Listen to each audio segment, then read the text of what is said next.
go to see a show, but Miss Kate said no. I'll tell you what you can do. Take me out to the ball game. Take me out with the crowd. Buy me some peanuts and cracker jack. I don't care if I never get back. Let me root for the home team. If they don't win, it's a shame. For it's 1, 2, 3 strikes, you're out at the old ball game.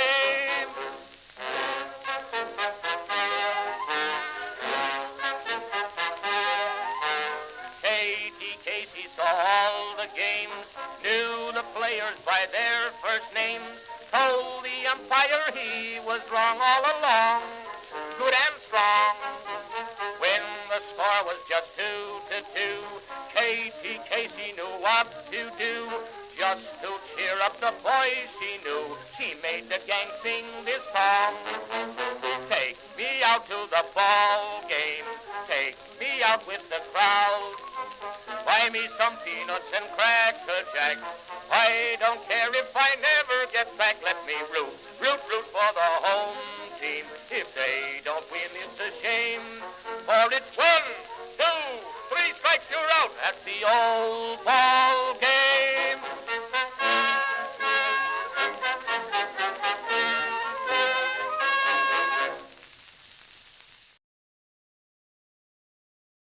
Greetings, folks, and welcome to live coverage of Orioles baseball. Right here from the brand new luxury box planned area for luxury people. Boy, I feel luxurious. Hey, everybody, enjoying? Hey, can I get a latte over here? Thanks. Right. Folks, welcome back. The Orioles. Tonight, Game 2 of a 3-game series against the Detroit Tigers at Oriole Park at Camden Yards. And,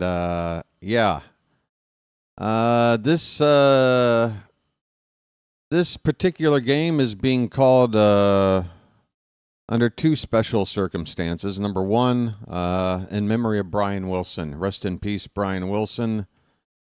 I'll probably be talking about him for half of this ball game, so be prepared for that. Secondly, it's a bit of a protest to what the Orioles ownership feels is a priority for this organization right now, which is to build, some stupid, overpriced Starbucks in the middle of the ballpark so people can apparently just sit with their backs to the field for $500 a pop or whatever it is. We can't, offering a contract extension, any of our players apparently, but hey, we're willing to have a nice little area for people who aren't really baseball fans, or maybe some corporate sponsors can come in and have a nice little event, some hobnobbing, some wheeling and dealing could go on in a place like this, folks. It's not just about the shrimp on the buffet over there. No, this is there's a lot good about this, right? Mm-hmm. Anyway, we got a ball game tonight, so I guess I need to do my my due diligence here and get into the information. The Orioles lost the first game of this 3-game series against the Tigers. Detroit's 20 games over 500, best record in baseball. And tonight they've got a pitcher with a record of 6-1 and an ERA of 2.91, Casey Mize. This guy was, I believe, a number 1 overall pick as a pitcher when he was selected, I don't know, some 6 years ago or so. Took him a while to grow into the number 1 overall pitching prospect that he was, but he's putting up numbers like one this season. breakout season for Casey Mize. 6-1 with a 2.91 ERA. He'll be up against Zach Eflin. Eflin has a 5-2 record with an ERA of 4.47. For the visiting Tigers, the lineup looks like this. I say looks like this in order to buy me a few seconds to get the page up. All right, Parker Meadows will lead off and play center field. Gleyber Torres will bat second and play second. Kerry Carpenter, who was out of the lineup last night, is back in there hitting third and DHing. Riley Green moves down to the cleanup spot. He's in left field. Spencer Torkelson is at first base, batting fifth. Wencio Perez, who had a big game last night, he's in right field, batting sixth. Colt Keith makes his first start of the series at third base, hitting seventh. Jake Rogers will do the catching tonight and bat eighth. And Zach McKinstry, who was at third base last night, moves over to shortstop and bats ninth. For the Orioles, what I have to say is probably the strongest lineup this team can put together. Injuries or not. We've got Jackson Holliday leading off and playing second base. Adley Rutschman will do the catching and bat second. Gunnar Henderson will hit third and play shortstop. Ryan O'Hearn is at first base and the cleanup hitter. Jordan Westberg is going to DH and bat fifth. Colton Cowser will hit sixth and play in left field. Ramon Laureano will bat seventh and play right field. Ced Mullins is back in the field and center. He'll hit eighth. And finally, Ramon Arias back in the lineup tonight. Kobe Mayo, the only real change. Arias in playing third. Mayo is out. And Arias batting ninth. So there is your lineup. Pretty strong. Again, Tyler O'Neill and Gary Sanchez are in rehab assignments. And Jorge Mateo, by the way, Jorge Mateo has landed on the disabled list with shoulder inflammation. So Luis Vasquez has been called up from AAA to fill in as the sort of middle infield backup guy. He doesn't offer the speed tool that Mateo does, but we do need somebody that can back up at our middle infield positions, and we're going with Luis Vasquez for now. And that pretty much wraps up things in terms of news since yesterday's ball game. Unless you want to talk more about this this luxury box plan thing they got going on here. Hey, I'm already excited. Look, I'm here. I'm sitting here. It's great, folks. Opening in 2026, this immense indoor-outdoor experience located behind home plate will include VIP parking, private entrance, rotating upscale menu, unique beverage program, and more. Boy, I tell you, though, I'm sitting here. One thing it doesn't seem to offer me is a decent view of the ball game. I like how, like, up here or way the hell over there, there's monitors of the game that you paid like $500 to watch. That's right out that window back there. But like 80% of the people sitting in here are not looking anywhere toward the ball game. They may as well be at Starbucks, folks. What are we doing? I don't know. But hey, for us regular people, there are two sections somewhere in the ballpark where you can get a bag of popcorn for $3. So they're looking out for the regular folk too. They're looking out for us regular folk. They're giving out straw hats and $3 popcorn. So all is good in Birdland right now. Anybody hinting a note of sarcasm? All right, this game is 5 minutes away from first pitch. Let's get the game up on the screen, shall we? Can you tell BW is feeling a little bit cynical tonight? BW's feeling a little bit cynical. A little bit.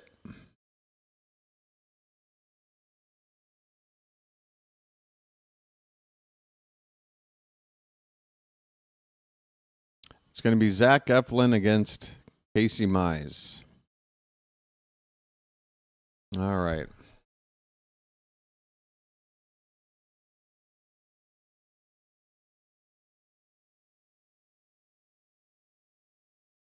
All right. I'm here for some baseball. I want to enjoy it. And again, it's a goof tonight, folks. We're going to be hanging out here. Don't worry. I'll have the information screen up and working as soon as there's information to show you. Right now, it's just kind of looking like that until we get the live scoreboard up and moving. Whoops, I didn't mean to do that.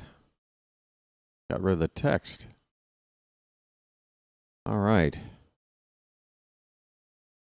Yeah, can I get a shrimp cocktail over here, please? Yeah. By the way, why do I get the one seat all the way in the back facing away from the game? I don't like this. I paid big money for this.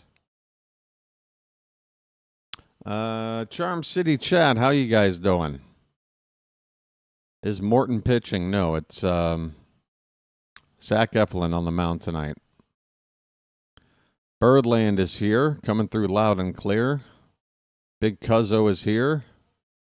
And apparently that's it. Helion. Slater. Kurt. Jinxie the Cat. BW, the view of fans behind home plate at Camden Fields is the most middle-class looking, actual, interested, involved people than any park has recently offered.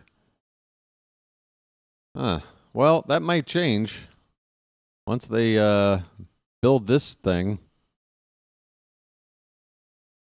George is here. How you doing, George? All right, folks. Let's waste no time. Special Lucky right out of the gate.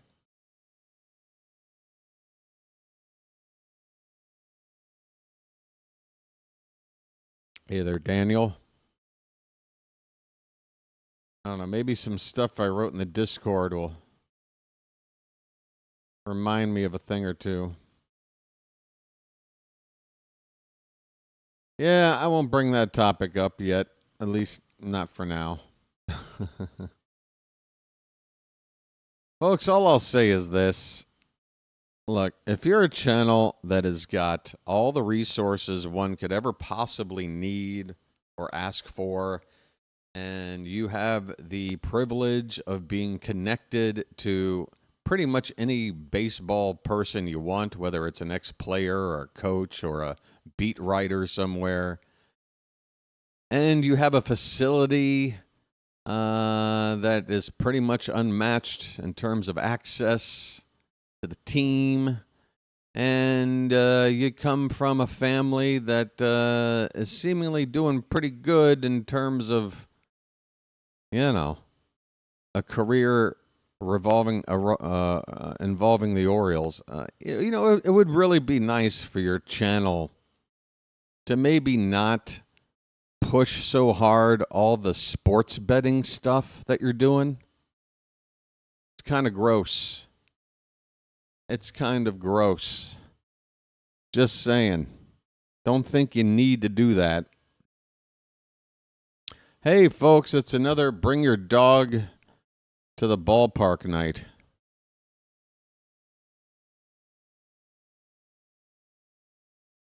Slater, you know, everyone's can feel free to take guesses. I don't know.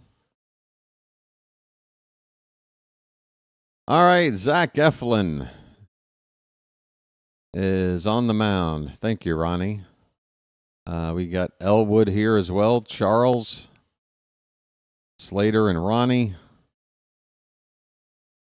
Big Cuzzo says Morton might not be on the team much longer. I got a feeling they're going to bump Cade Povich to the bullpen and have Rogers take his spot in the rotation and still stick with Morton. Because I don't think the Orioles, they're going to do the same thing with Kimbrel. They're not going to just say, hey, we made a bad signing and move on. They're going to just keep trotting him out there. to try and salvage something out of what everybody is already, we already know it's a bad signing. Folks, we need some positivity, but I got to be honest. I just lost one of my heroes, okay? Brian Wilson has passed away at the age of 82. There aren't many artists out there, musicians or otherwise, that I feel have given so much positive light, sunshine to this world. It's a pretty dark world, folks. And, you got some artists out there over the years that have contributed so much. And a lot of these artists, they pay a sacrifice because, Brian Wilson had mental health issues, well documented. There's a price you pay for being a genius. We see examples of this all over the place, whether you're a scientist or an artist. So many people throughout history have basically sacrifice their lives and their own mental health in order to create something for the rest of the world to enjoy. And Brian Wilson was one of those people. And it's just really heartbreaking to learn of his passing today. We are underway, folks.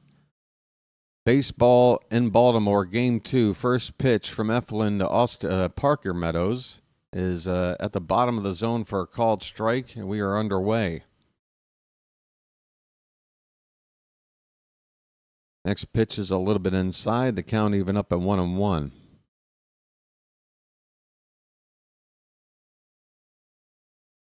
I'm still waiting for Manscaping to call me for a sponsorship.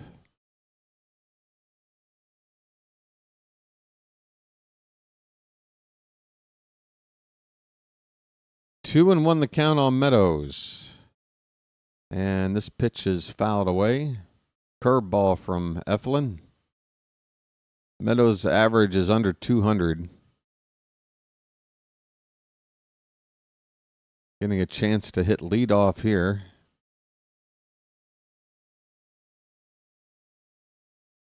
That's a called strike 3. A changeup knee high on the inside corner, and Eflin begins the ball game with a punch out.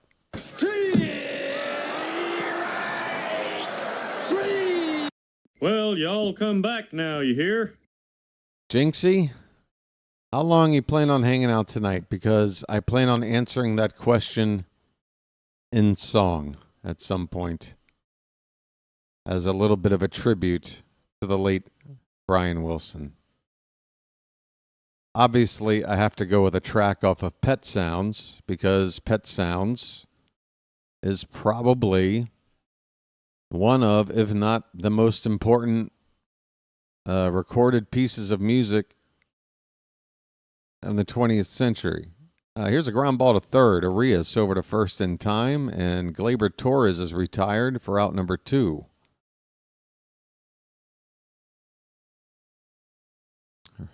Sing it already? It would be nice to get it out of the way. I just don't.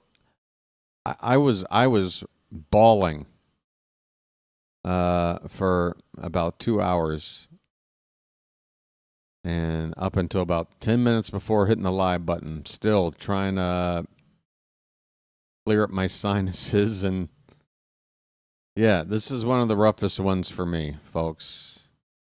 Kerry Carpenter has a first pitch strike on him. 2 down, nobody on. And the next one from Eflin is up and away. 1 ball, 1 strike. Carpenter hitting .279. 2 for 5 off of Eflin lifetime. One of those 2 hits is a home run. Swing and a miss. A curveball chased by Carpenter. 1-2 the count. Eflin's only thrown 10 pitches, and he's 1 strike away from getting through the first. 1, 2, 3.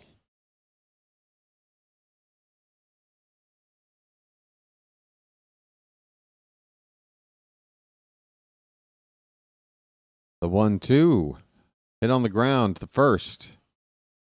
And O'Hearn will take it to the bag himself to end the inning. Eflin with a 1-2-3 inning. He didn't throw a lot of pitches. a good start against the first place Tigers. We go to the bottom of the first. It's the Tigers, nothing, and the Orioles coming up. You want me to get it out of the way? It's a pretty small crowd here, so I might as well get it out of the way. Hey, I'm going to butcher it because nobody can touch Brian Wilson, but in memory of Brian.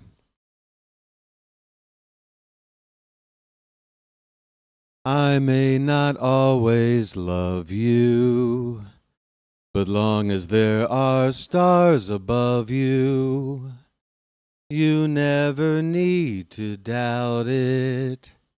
I'll make you so sure about it. God only knows what I'd be without you. Boom, boom, boom. If you should ever leave me, though life would still go on, believe me, the world could show nothing to me. So what good would living do me? God only knows what I'd be without you. Boom, boom, boom. Doom, doom, doom. Do ba ba ba ba ba ba ba ba ba ba ba ba ba ba. Ba ba ba ba ba ba ba ba ba ba ba ba ba ba. God only knows what I'd be without you. If you should ever leave me, though life would still go on, believe me, the world could show nothing to me. So what good would living do me? God only knows what I'd be without you. Jackson Holiday. 0-2 the count. God only knows what I'd be without you. God only knows what God only knows. God only knows what I'd be without you. God only knows what God only knows. Rest in peace, Brian. Thank you so much for everything. 1-2 the count on Holiday, leading off the bottom of the first. There are 4 number 1 overall picks in this game. A couple for the Tigers, Mize and Torkelson. The Orioles have Adley and Holiday. 1-2 pitch fouled away at the plate. And Holiday hanging in there, leading off the ball game. Current average at 267. I think we've got the scoreboard up.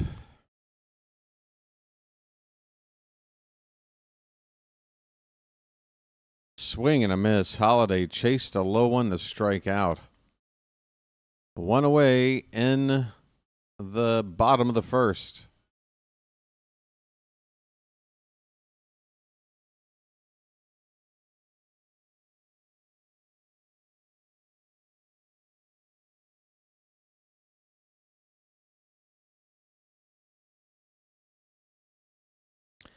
Here's Adley Rutschman. First pitch that breaks off the plate outside for ball 1. Let the clutch out gently, okay?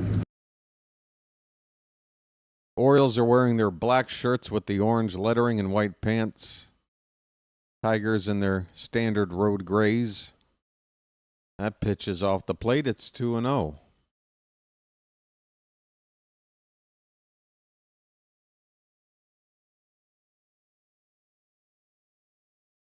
Rutschman gets a 2-0 fastball, top of the zone, and fouls it back.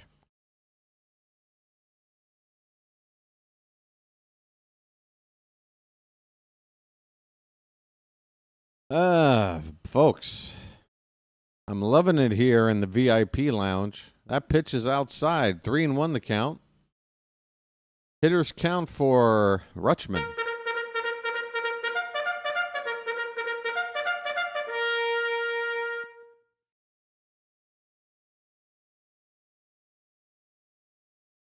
That was called a strike?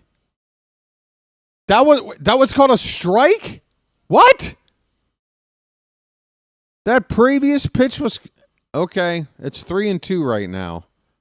Holy cow, what a bad call. Rutschman reaches for one, hits it softly into the air to left. And that's the second out. Riley Green on the catch.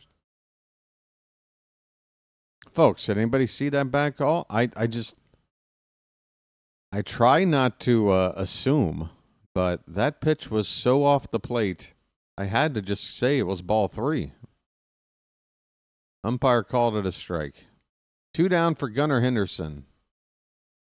His name's Gunnar and he's dating my mom. He takes high and outside for ball 1. 270 average for Gunnar. 8 homers, just 18 RBI. Swing and a miss. Folks, we're like 10 games away from the halfway point of the season.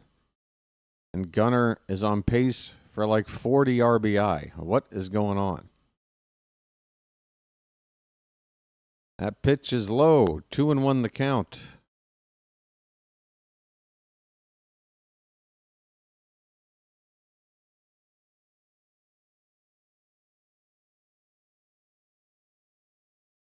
That one's called a strike. Looked about an inch outside.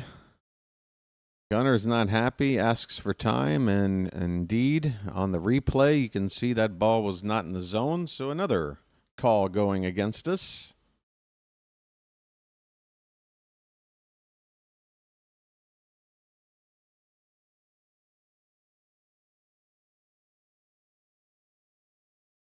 The 2-2 pitch. In the dirt. Hey, George, yeah, I mean, I'm loving my VIP treatment. You can see right here where my finger is, that is a TV screen, which is facing sideways, so you can turn your head away from the field and just watch the game on a TV while you drink your $25 latte. Who wouldn't want to watch baseball like this? That's a ball 4 to Gunnar, folks. We got our first base runner of the ball game, a 2-out walk. I'm walking here. Tickets start at 1,000. I threw out 500 just as a, as a guess that if anything, maybe starts at 1,000. So let me get this straight. If we, so if you sit up by the window and can actually see the ball game, what is that, 2,000? But if you're this guy who can't see a goddamn thing, it's only $1,000 to sit in a Starbucks chair with your buddy with his back completely to the game. Why are you even there? To take Instagram photos to show everybody you know that you're there. This is not baseball. These are not fans. Here is a stolen base for Gunnar Henderson, folks. A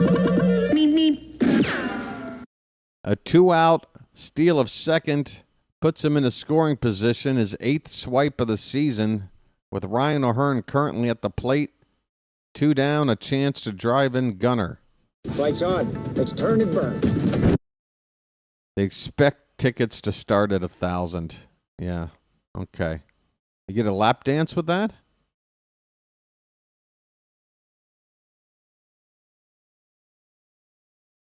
I would expect unlimited crabs, and I mean that both on the buffet and from a waitress around the corner. $1,000. $1,000. It's a full count on Ryan O'Hearn, folks. Come on.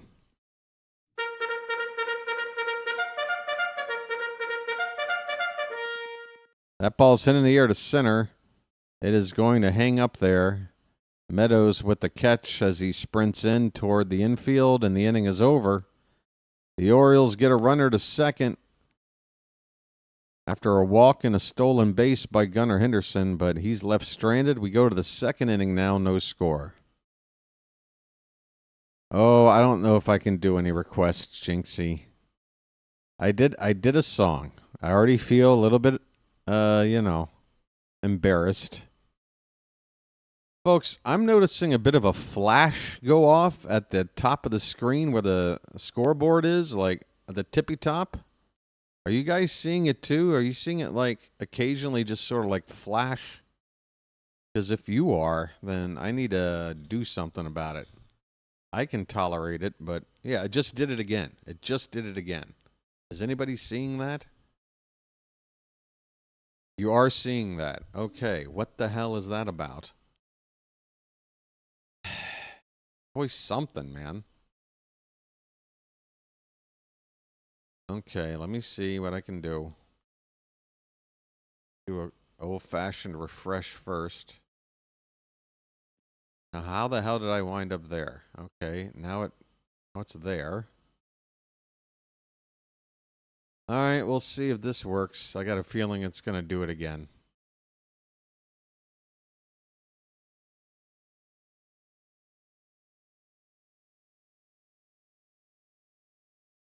Yeah, what are we doing, folks? Back in the old days of memorial... Folks, can we just figure out how baseball was able to survive for 150 years? The players weren't getting paid enough as they should, and I get it. Prices do go up over time. But let's be honest. Up until maybe the late 80s, early 90s, a middle-class family... Or if you're just an individual, a bachelor who just loved to go to baseball games, you could afford to do it. You could afford to do it. Who can afford to go to just any old game they want any old time anymore?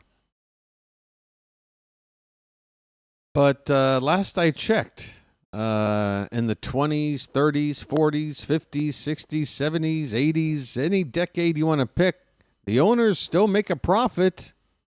The league goes on, but every year, the fans, either you're part of an elite group that money is no object and who cares? And those people usually don't even pay attention to the damn game. They're just looking at their phones and sending out Instagram posts going, look at me and where I'm sitting at this ball game. Meanwhile, regular fans, the diehards, what are they doing for us? What are they doing? $3 bags of popcorn located in 2 concession stands scattered somewhere around the ballpark. You need a treasure map to find them. BW's a little pissed. 2-2 the count on Riley Green, beginning the top of the second. BW just might need to air it all out tonight and get it all out of his system. Oh, Big Cuzzo, believe me, that's what I do. I've never paid for any outlandish... One time I splurged on a Boog's barbecue sandwich because I had to have it. And that was way back like 93, like the year the park opened. I had to go out there and get one of them sandwiches. Other than that, yeah. I'm sneaking food in. I'm sneaking drinks in. I'm going out to the concourse and sneaking a lucky in. Here's a fly ball to center field. Mullins will make an easy catch. 2 down in the top of the second. That'll bring up Winseal Perez.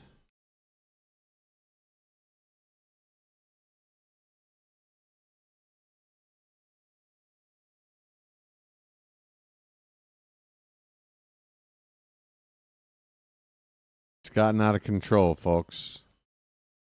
It's been out of control.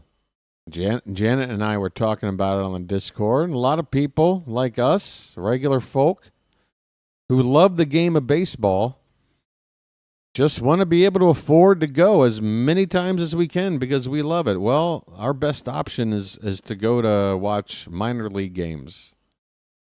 Here's a ball hit to left, and a catch will be made in foul ground to win the inning by Colton Cowser. So another fine inning from Eflin. He's yet to give up anything. Bottom of the second, coming up, no score.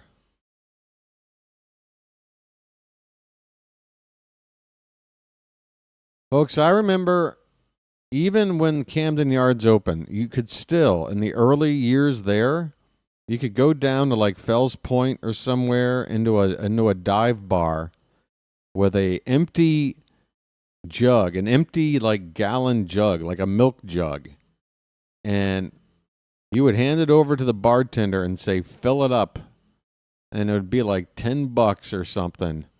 And they would allow you to bring that into the ballpark. I remember going with my friend Herb, older guy. And yeah, that's what we did. We went down to a bar. We got a couple of crab cake sandwiches and a big old jug of tap beer. Brought it all into the park. Feasted all game. Feasted. And don't get me started about the old days where you could just sit back in the bleachers and have yourself a lucky. Don't even get me started.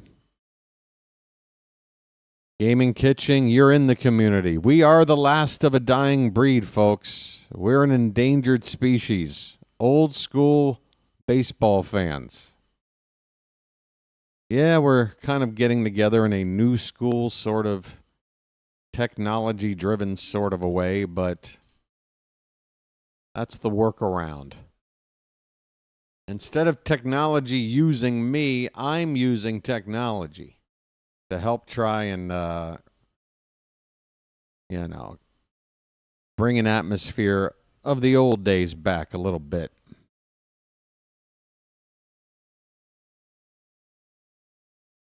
Yeah, it's just insane. I mean, folks, again, this isn't delving into politics, but I'm pretty sure most of you out there are aware of the fact that the average household can't afford an emergency more than $500. Hundreds of millions of Americans that if they were hit with a $500 emergency today, they would have to go into debt, borrow money, do something. And yet you want us to pay that much to take a family to go see a ball game. And then some nights you're going to not even maybe refund a family on a night where, like, you play the Reds, give up 24 runs, and have 2 position players pitching the final 2 innings. You don't think to maybe compensate those folks? They spent a lot of money to come out to watch the product on the field. Folks, BW's in a bit of a rage tonight. Jordan Westburg's at the plate with 2 down. He's got a 2-2 count. Oh, maybe there's not 2 down. I think it's the second inning. There's nobody out. Excuse me. That 2 is the inning, not the outs. That ball's going to drop into right field. Westburg is thinking 2. The throw in, not in time. It's a hustle double from Westy. Well, West is that way. Oh, God, I missed this guy on the team. Splish, splash, I was taking a bath.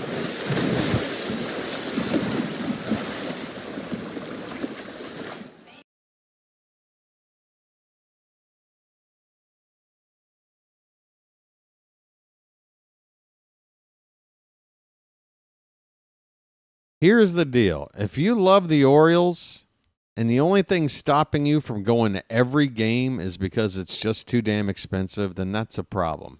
Because your best fans are sitting at home right now watching instead of being there because they can't afford it. Those same fans in the 60s and the 70s and the 80s, they were there because you gave them an opportunity to afford to do that. 1-0 pitch to Cowser is fouled away. Count even up at a ball and a strike. And folks, when you go to minor league games aren't exactly like, a $2 raffle ticket. Basically, you go to a minor game now, a minor league game, and to me, you're paying what should be the price of a major league game. Which is to say affordable. Not cheap, but affordable. 1-2 the count on Colton Cowser, folks. And he takes a pitch just a hair low. The count even up at 2-2.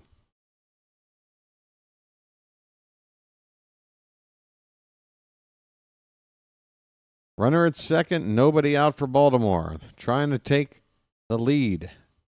Swing and a miss. Cowser chased. Well, he didn't chase. That ball would have hit the bottom inside corner. But he missed. One away. And another situation. You get a leadoff double. Next guy up. You just want to make contact. Give a chance to move that runner over with one out. And, man, I don't know if there's a team worse than us at that situation, but if there is, let me know. Ramon Laureano at the plate. One out, runner at second. First pitch is fouled away. Ramon just threw a rock at me.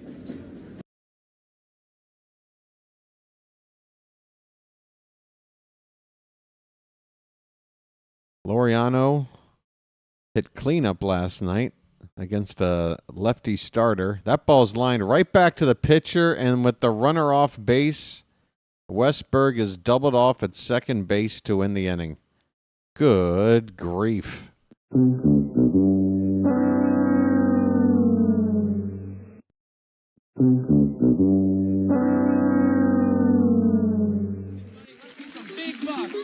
buck. Stop it all. Yeah, so let me talk a little bit about this Orioles offense real quick, okay? Because I took a look at where our team rankings were, and I posted them in my Discord. Let me bring those up right now and sort of underline what is wrong with our hitting approach that, again, relies way too much on what they think is good data. Currently, coming into today's play, the Orioles offense ranks accordingly. In batting average, we're hitting .238. That's 22nd in baseball out of 30. In runs, we're 25th out of 30. Home runs, we're 13th. On base percentage, we're down to 26th, our worst ranking of them all. And finally, slugging percentage, that gets bumped up to middle of the pack at 16th, 388. So what does that tell you, folks? We only have two stats where at least in the middle of the pack, and it's home runs and slugging percentage. But everything else has suffered in the process. So what does that tell you? It tells you that this is a team that is focused too heavily on trying to just, hit the ball as hard as possible. It's all about that exit velo. It's all about that big swing. No emphasis on drawing walks. That's why the on-base percentage is near the very bottom. We're 25th in runs, so even though we're middle of the pack in home runs and slugging, it doesn't reflect in the runs. Why? Because, well, a lot of those home runs come like solo shots because we're not getting guys on base. I mean, everything you need to know about what's wrong with this offense is right there. You need to have more patience. You need to stop emphasizing. I mean, folks, Jacob Wilson. Did anybody watch that Sacramento series? Jacob Wilson looks like a guy that's never going to hit 20 home runs in his career. He's never going to slug 500, even with a 380 batting average. All the guy does is just get hits. Give me a guy like that. Teach a plate approach like that. And I promise you, we'll put up more runs and win more ball games that way. A public service announcement from the Birdwatcher. All right, 1-1 the count. How did the first out get made? Wow, I am losing my touch. It's already Jake Rogers at the plate. Colt Keith has been retired. Keith went down with grounding out to shortstop. So with 1 out, a 2-1 count now on Jake Rogers. He's only hitting 139. This pitch is in there for a strike. The count is 2-2.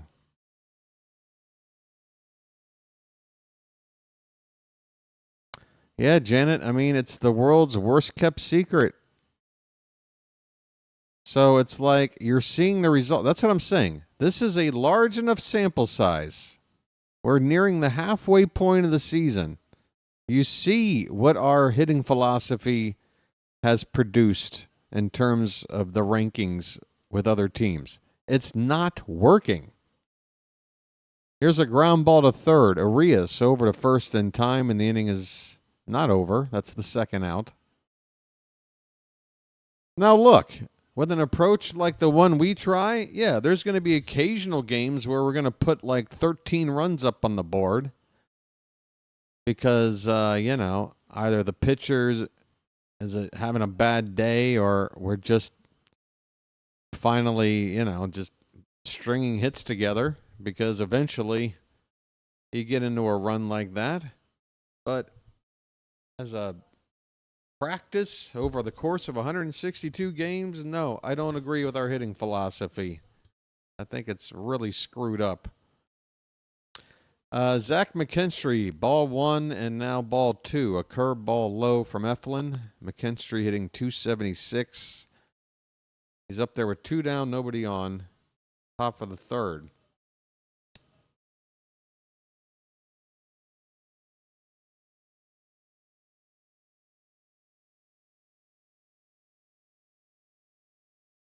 Three know the count now.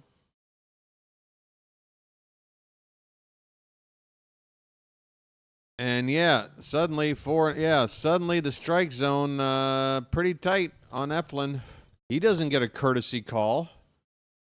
Same situation last night. A pitcher falls behind 3-0, throws ball 4, and it was nowhere near a strike. Was that the O'Hearn at bat? Was that the one where Ryan O'Hearn got screwed?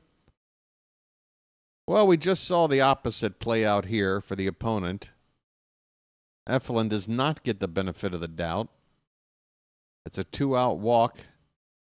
And here is Meadows up for the second time. He shows bunt. He gets it down. It's right to Eflin, though, and he fires to first in time to win the inning. Thanks, Meadows. So the Tigers are still hitless. Eflin did give up a walk. It was kind of BS. Only base runner so far through 3 innings for Detroit, as Eflin's only faced 1 over the minimum. Now it's time for the bats. We've got 1 hit. And then Westberg, what did he do? He doubled and then he got caught somehow and doubled off. That's right, on the soft liner on the infield. Mullins, Arias, and Holiday due up. Lord have mercy.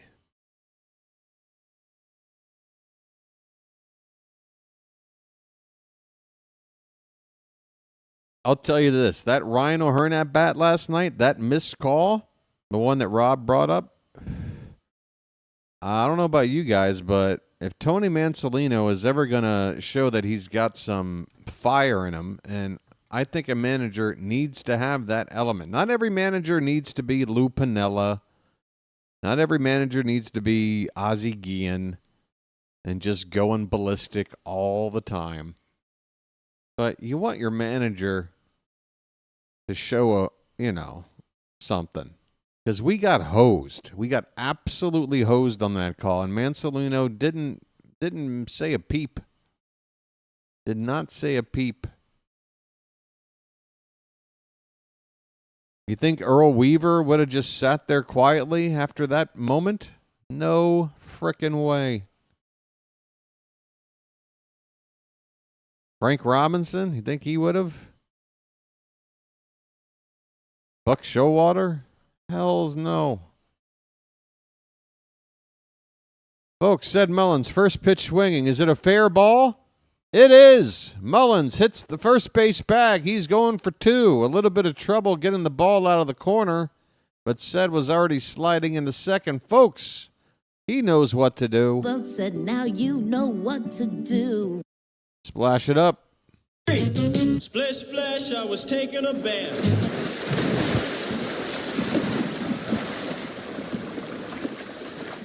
Yes, Michael, the Homer hose does still exist, although the last time the Orioles used it, Ryan O'Hearn just knocked it to the ground. Not sure what that symbolized, but Mullins with a base hit, 100 miles an hour off the bat, a double. And that'll bring up Ramon Arias. Okay, once again, we got a leadoff guy at second. Can we at least know how to move him over? We could do better. Arias gets into one. Deep to left field. That ball is gone. Bye, Birdie. Ramon. They're hitting him 9th in the order. And that's what our number 9 hitter can do when our team is healthy. We've got pop up and down the lineup. It's 2-0 Orioles. All right.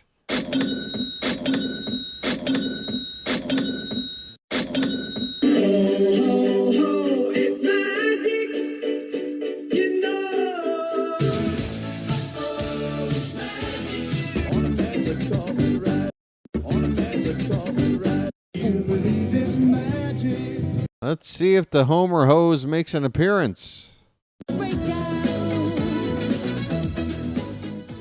Ramon. Left out of the lineup in Westberg's first game back. It made me feel like, oh, are you going to do Ramon wrong? You better not. Ramon is an everyday player, folks. Ramon is an everyday player. To me, Westberg should be DHing like he is tonight over a guy like a Mayo and your average lineup. This, like I said, tonight's lineup to me is the strongest lineup we can put out there. And what better way to make that point than when the number 9 hitter goes deep? You've got, again, folks, if our guys can just get our act together, this team, top to bottom, has hitters. These guys can all hit. They can. Okay?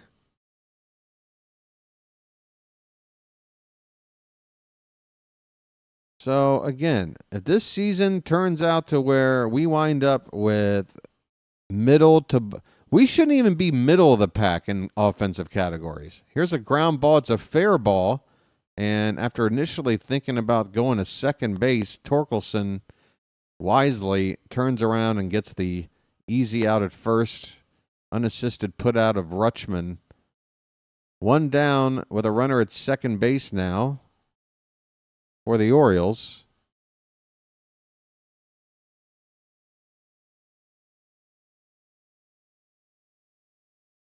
Yeah, doesn't it though? I was thinking the same thing, Janet. For the money you're paying, look at how just, if you didn't know that this very back, where am I pointing?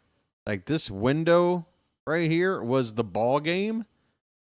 You look like you're in an airport somewhere waiting for like a layover. You look like you're in just some podunk hotel lobby area. Like, where's all the Oriole, they could have at least painted that ceiling with some sort of Oriole theme. It looks like, it looks cheesy. But of course, this is an AI photo. This is just a bunch of AI garbage. Called strike 3 to Gunnar Henderson on a pitch low and outside on the corner. Tough pitch for Mize. Gunnar goes down quickly.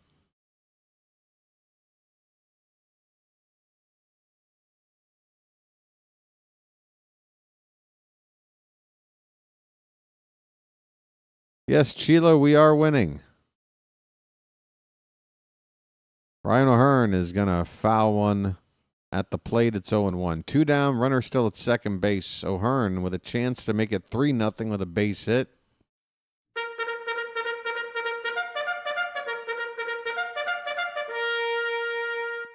Come on, Chilo. Don't get so down on the team. Gosh, if you're going to crucify a pitcher for a bad night and then, like, kind of mockingly talk about us winning tonight, which do you want? Do you want us to lose or do you want us to win? We are winning right now. Let's try to enjoy it. Ramon Arias going yard with a 2-run bomb. This inning is over. We go to the fourth. Baltimore lead at 2-0.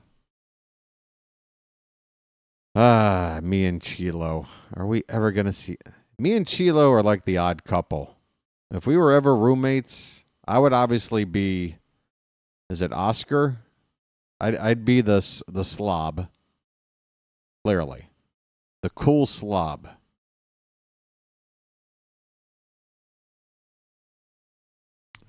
Arias is a viable trade chip.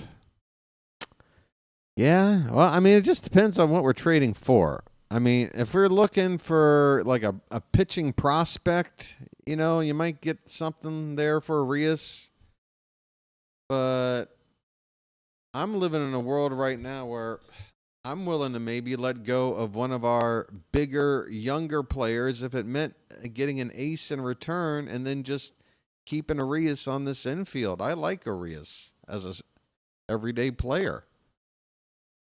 It doesn't seem like he can do anything to ever get the respect to get that designation. And I've seen so many players like him throughout the years. It's just a team just sort of decides without the player allowing them to change their mind that this guy's only good enough for this kind of a role on the team. He could never actually outperform whatever our expectations are, and he shouldn't be rewarded for it. Sometimes it works out. I don't think the Orioles thought Anthony Santander was going to turn into the player that he turned into.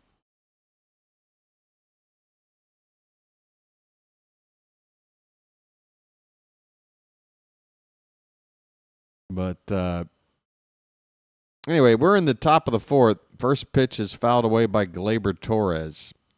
Zach Eflin has only thrown 33 pitches through the first 3 innings. That's 11 per inning. Here's a soft one-hopper to third. Arias throws on the run. Out number 1. And again, folks, this lineup tonight, it's not just the bats that I feel is the strongest. It's the defense as well. You got an outfield defense with Laureano, Mullins, and Cowser. I can tell you right now, without having to look at every team's roster, that has got to be a top 5 defensive outfield in baseball. Because all 3 of those guys can get it. And other than Mullins, you got a couple of strong arms out there, too. And then you look at the infield right now. Obviously, Gunnar is sort of flighty, but O'Hearn is, I think, you know, a serviceable first baseman. I'd like to see him there more than in right field. Holiday is definitely improved, and Westberg, to me, when he's in the field, pretty solid. And, of course, Ramon, Gold Glove Award winner. Good defense, guys.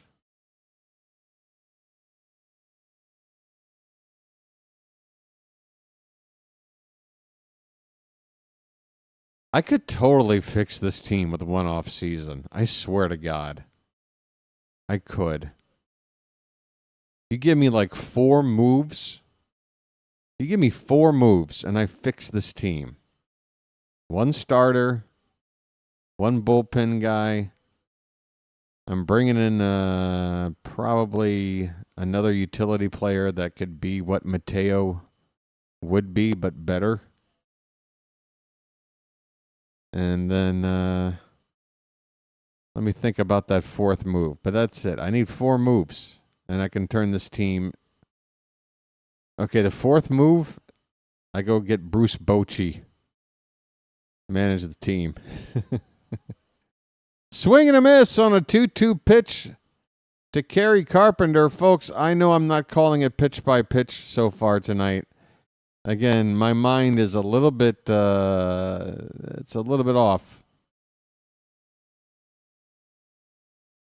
I'm trying to focus, but got some deep thoughts hanging over my head today. And so far, my sort of lackadaisical approach to calling the game and what have you has led to good results. The Orioles have a 2-0 lead on the Tigers right now, and Zach Eflin's looking at another 1-2-3 inning if he can get Riley Green right here. Oh, of course, the fourth move, Trevor Bauer becomes Mr. Splash. That's the fourth move. Hey, if Trevor's willing to come back on a minimum contract, I'm willing to pay Trevor Bauer $750,000 to wear a plastic duck floaty device around his waist and just jump around the left field area like a jackass so that he can be back in baseball again. Come on back to us there, Trevor. There you go. Here's a hose. Here's some flippers and a snorkel. Go to town, buddy. Trevor Bauer and umpire. You know what? I think he would fit in perfect. I like that idea. Ben Stein could do the play-by-play in the lounge. 1-0 count on Torkelson. 2 down. Fouled away.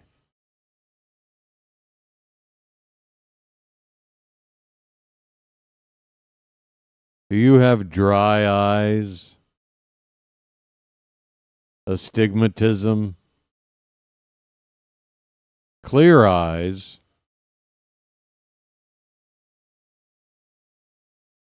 What?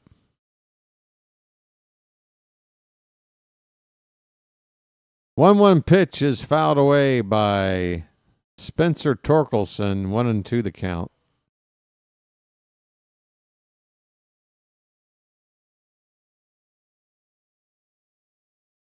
Don't worry, folks. This hangout, this background, it's only for tonight. Again, it's a joke night.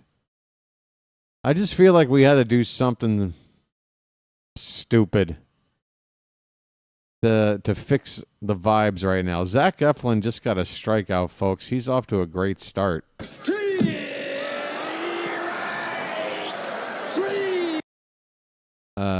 Well, y'all come back now, you hear? Bottom of the fourth coming up, 2-0 Baltimore.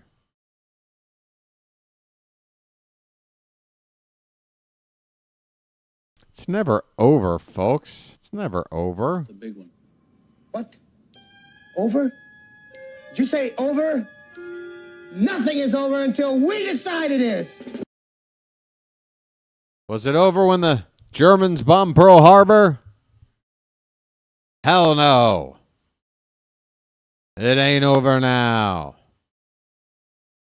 Because when the going gets tough,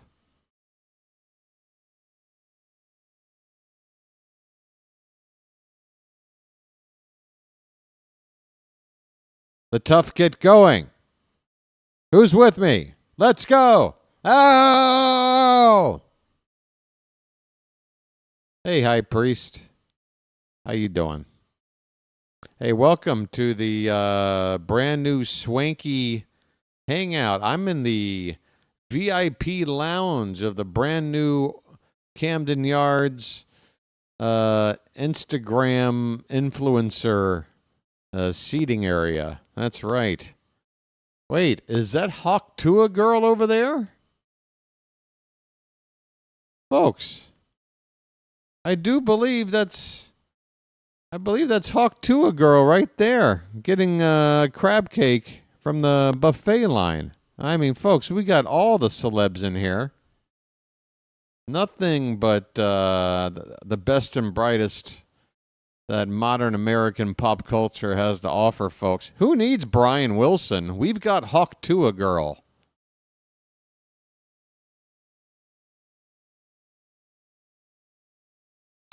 It is the bottom of the fourth. First pitch is a called strike to Jordan Westburg.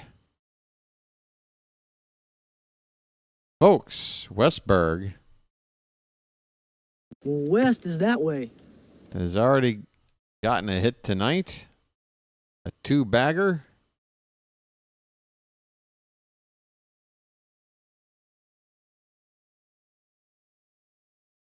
Leading it off here in the bottom of the fourth against Casey Mize.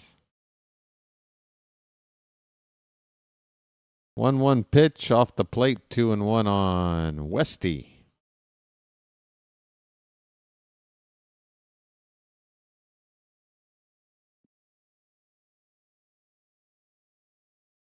A little bit low.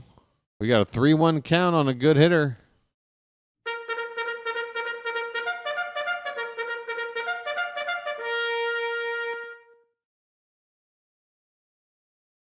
Fouled straight back. Westburg got one to hit. A sinker right down the middle. I mean, that is on a tee. But he can only foul it away. It's 3-2 now. Hey, Melanie Newman is voicing in.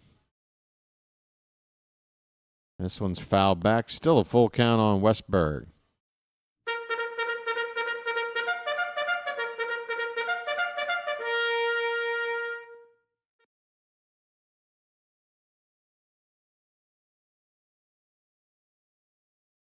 Another payoff. Hit on the ground, foul, third base side. Westburg with a long AB going here, leading off the fourth.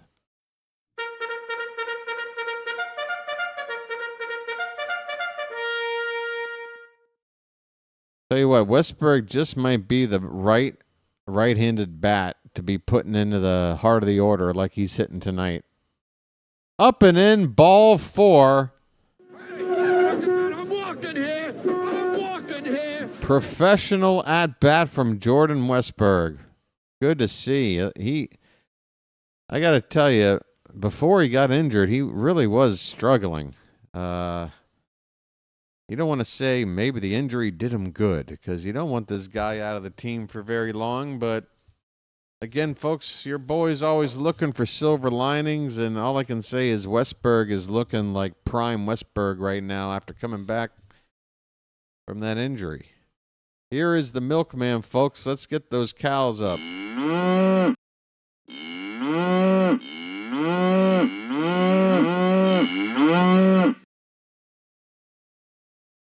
Ground ball, base hit in the right field.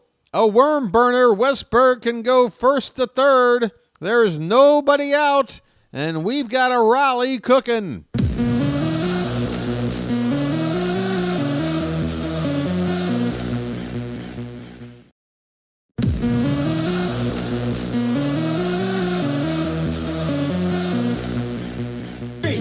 Splish splash, I was taking a bath.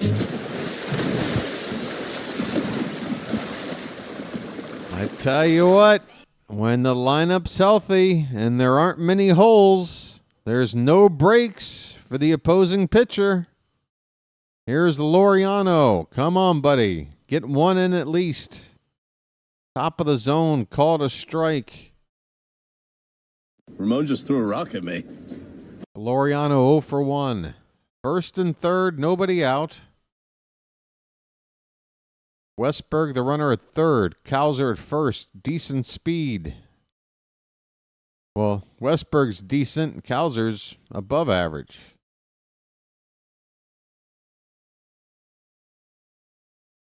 We got some speed out there too, folks. Hey, here's an interesting fact. Did you know that the Orioles the weight of the average player on their team is the highest in all of baseball? We got the chunkiest team in baseball. Swing and a miss, and Laureano goes down quickly and quietly. Not a good AB for Laureano. It's going to be up to Mullins to get something here before we start worrying. Got to start getting chunky and still, plenty of speed on the team. Because they all eat at Boogs. Yeah, the average weight, and I think it was 219 pounds, which, by the way, BW is clocking in at 223, and I'm 6'2.5". I basically am built like the average Orioles baseball player, except nary a muscle to be found. Nary. There I go. Bringing that word back. All right, said Mullins, folks. We need something. First pitch is a strike. Next pitch, fouled away. It's 0-2. Come on. I didn't do much there, Begramento. It's sitting right here. It's waiting to get lit. 0-2 on Mullins. We need contact. Pitch. He lays off 1-2. Mullins probably better than anybody else on the team when it comes to battling back after falling behind 0-2. I've seen him take an 0-2 count and turn it into an 8-pitch at bat many times this season. The 1-2. Check swing. Did he lay off? No, he did not.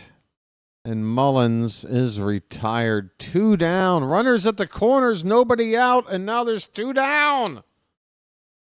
What are we doing? Come on, Arias. We need you to do it again. Ramon's already got a 2-run bomb. Now he's up with 2 down. And he needs to be the hero. I have a brother. Please don't waste this opportunity. I have a brother.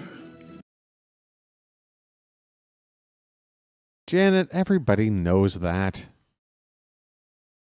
Can I brag about my decent height-weight ratio, knowing the fact that it's just fat that's keeping me down in the weight department? There's 0 muscle. Why do you have to rub that in? I get it. Check on the runner at first. Hauser's back in. Yeah, I get it. I'm a gelatinous mess. I'm shaped like whatever container you'd pour me in. I get it.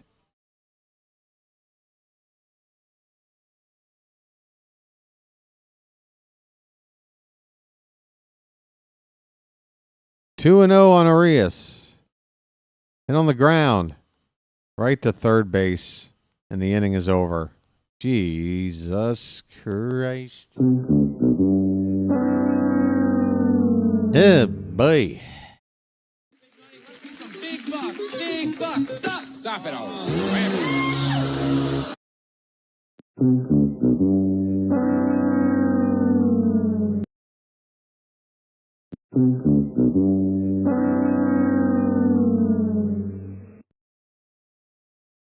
Sorry, Charm City chat. Sorry.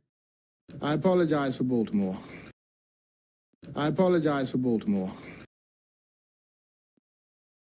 I'm starting to adjust. I've gotten really into running 10Ks. I garden now, and I even bought season tickets for the Orioles, since that's what guys who can't satisfy women do. What? What? This is rare, but I got myself a chocolate banana muffin.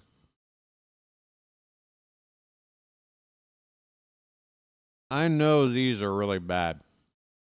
Muffins have got to be the biggest, like, trying to pretend like it's, especially if you get like an oat bran muffin or something. Like, here's a nice alternative option instead of all those fatty. No, muffins are the worst. Especially these like These like preservative, prepackaged, non-fresh from the bakery muffins. Oh, now we're on talking about muffin tops.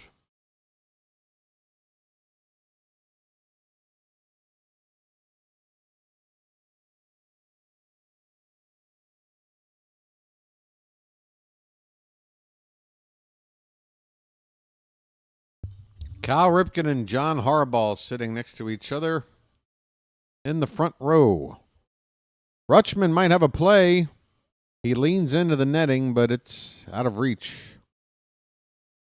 Right next to Cal and Harbaugh. Speak of the Devils. Cal leaned out of the way of that ball like he was just some regular fan who didn't want to get hit. Cal, what are you doing, buddy? Get up and grab that ball, and we can give you a contract.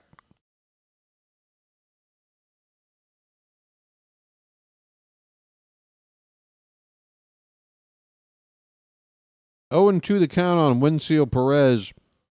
Swing and a miss. Swing and a miss.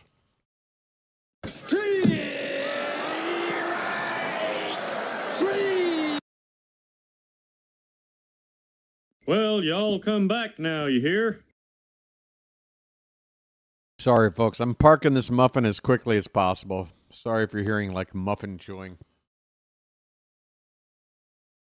If you guys can hear me eating muff, I apologize.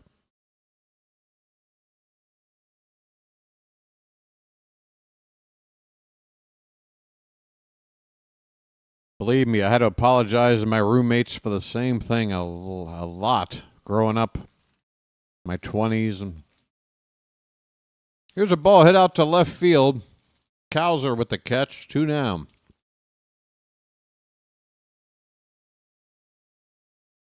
All right.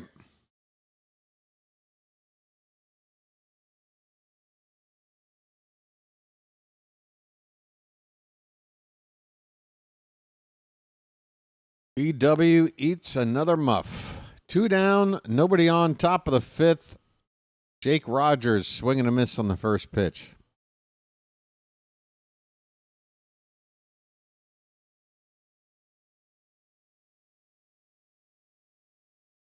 Oh, top of the muffin to you.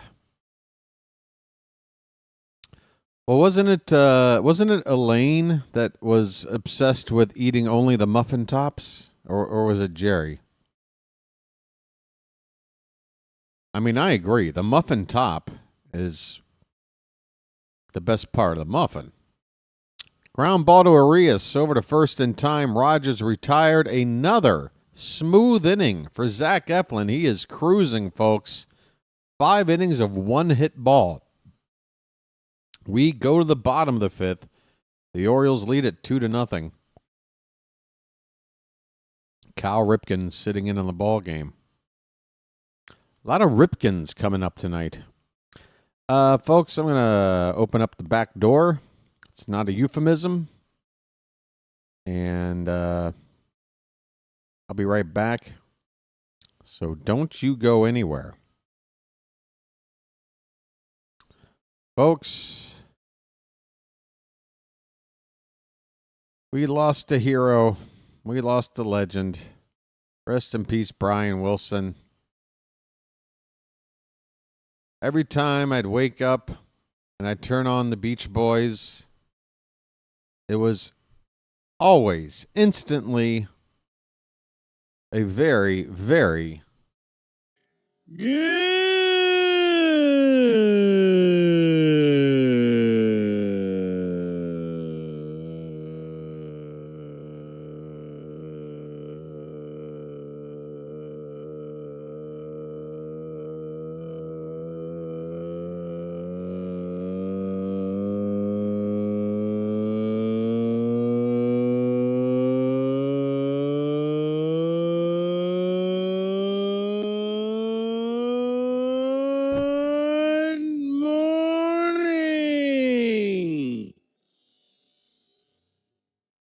Come on, folks. Pretend like it's 2006 and download that as your newest ringtone. You know you love it.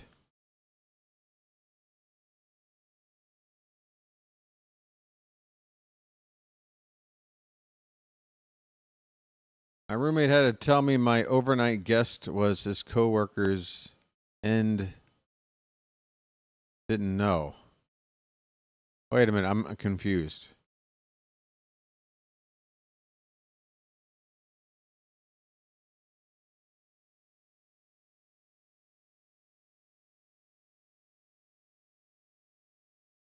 Oh, you mean X? I think you mean X, where you typed end. I think I figured it out. By the way, Jackson Holiday's made a quick out here to begin the bottom of the fifth.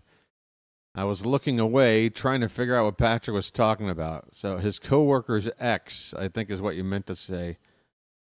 Oh, and now I see the correction with the asterisk. Sorry. I suck.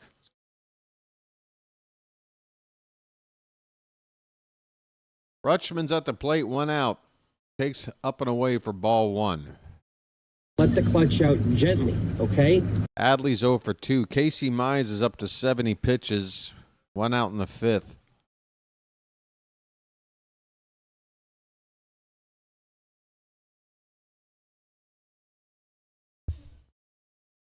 You know, I've been called the stump a time or two in my life.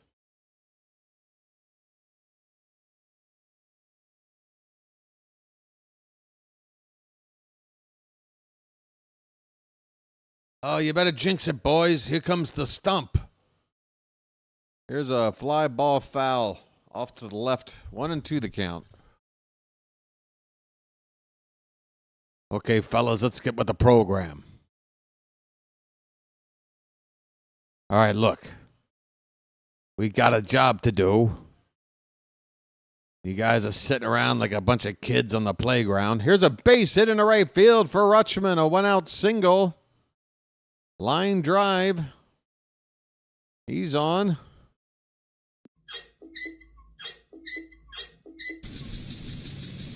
And we got some big bats coming up.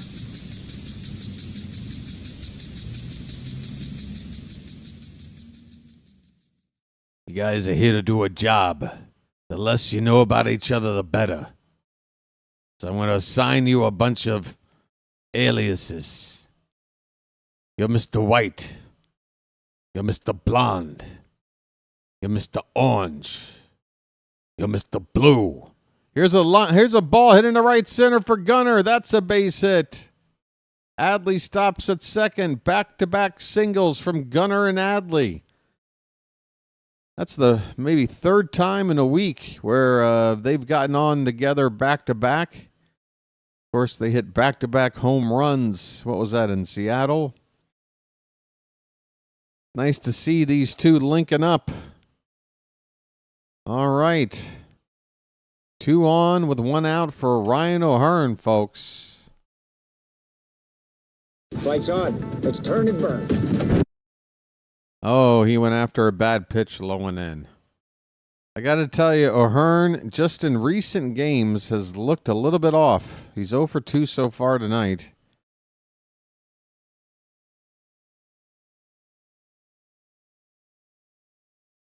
He's due for a hit. That ball's lifted to left center, but it's going to be playable and not even a tag for Rutschman. So O'Hearn makes another out. He's 0 for 3. Don't go into a funk now, Ryan. We got all these other guys back. If you keep doing what you've been doing, this offense will be unstoppable. 2 down. Here's Westberg. Doubled and walked. He's got a RBI spot here. 2 men on base with 2 down. West is that way. Takes off the plate outside for ball 1. I guess I'll bring this back up. I got to realize with my little practical joke setup tonight that for any potential new viewers to the channel, it isn't probably the best look. No information on the screen and a guy sitting in a glorified cafeteria Probably doesn't make much sense. 1-1 the count on Westberg, folks.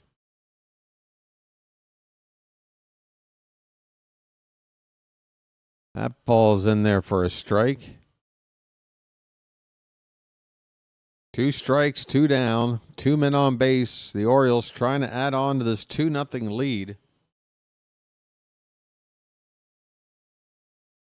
Looking for that clutch 2-out hit.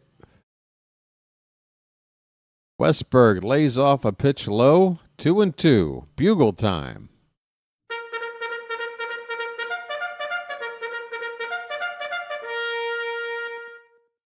Let's hear it, Charm City chat. We're looking to add on to this lead. 2 on, 2 out, and a 2-2 pitch to Westberg. Hit on the ground, foul. We'll do it again. Come on. One more time.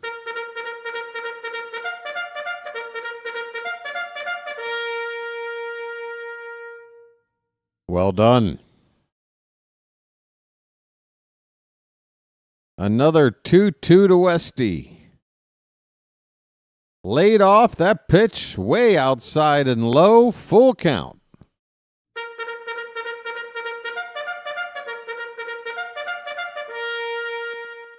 Runners will be moving on the pitch. Come on, Jordan.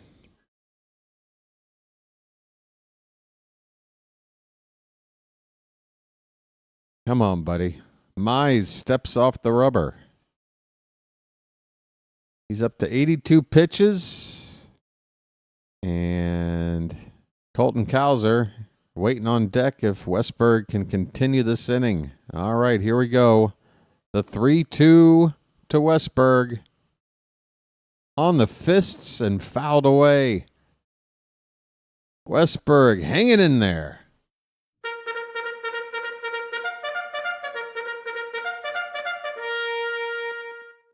All right, with these cutaway shots to all these dogs.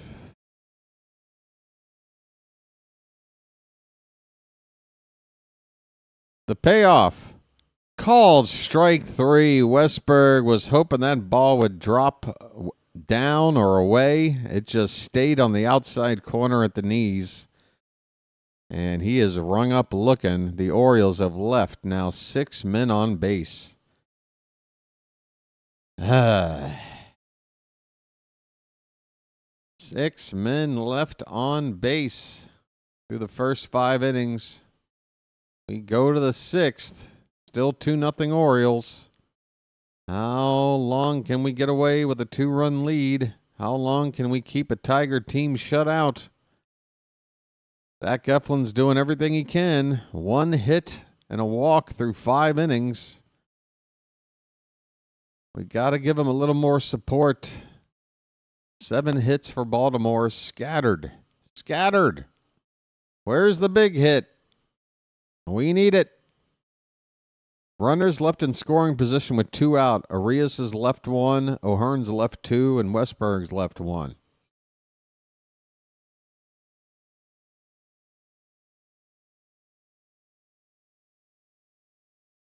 I'll take a shutout. I will take that to the bank. Back in a moment.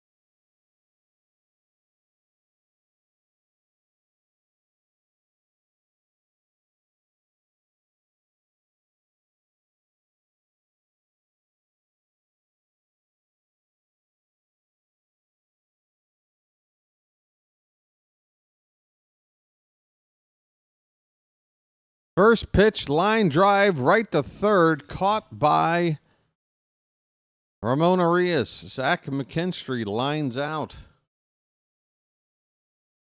Leading off the top of the 6th. Eflin continues to rack up the outs.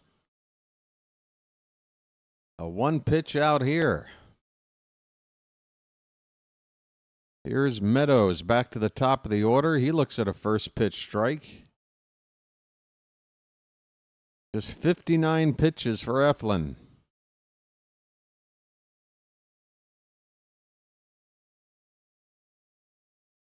This ball's fouled back. It's 0-2.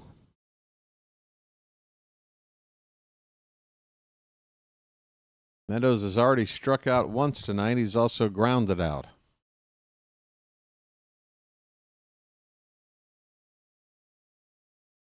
That pitch up and away.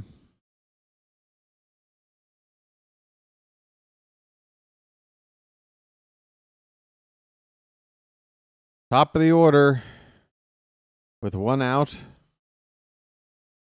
Here's a check swing and a pitch in the dirt, and Meadows went.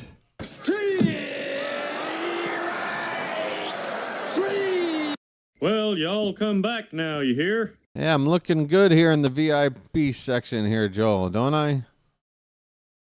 I mean, this is exactly what you want when you want to go to a ball game. You want to sit way the hell back in a room where through a window you can kind of see the game, but if your back is turned while you're eating a sandwich, you're not really watching anything here, are you?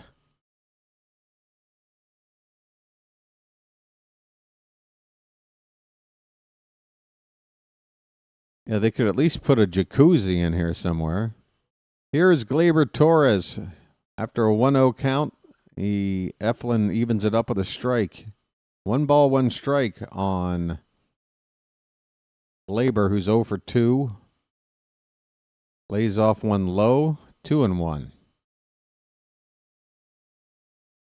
All right, everybody getting on camera with their dogs. We get it.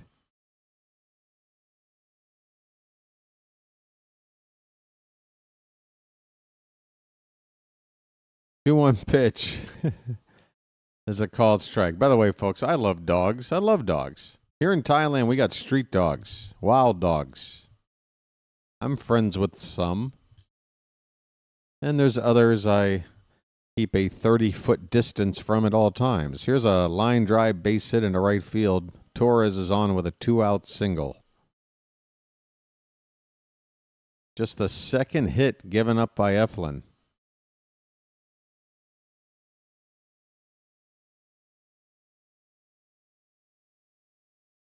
And even though there's 2 outs and Eflin's been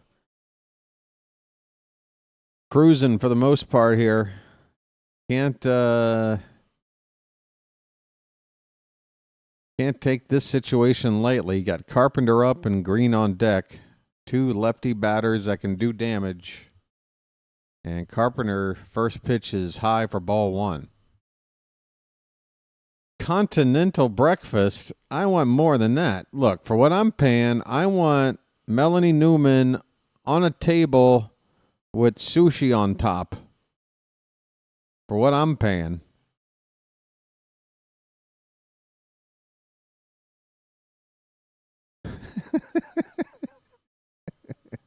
Why do I have to keep throwing Melanie Newman under the bus? Oh, Melanie. If for some bizarre reason any of this ever gets back to you, look, you're fine. Whatever. Just, you know, it's been a bad year. We need a punching bag somewhere.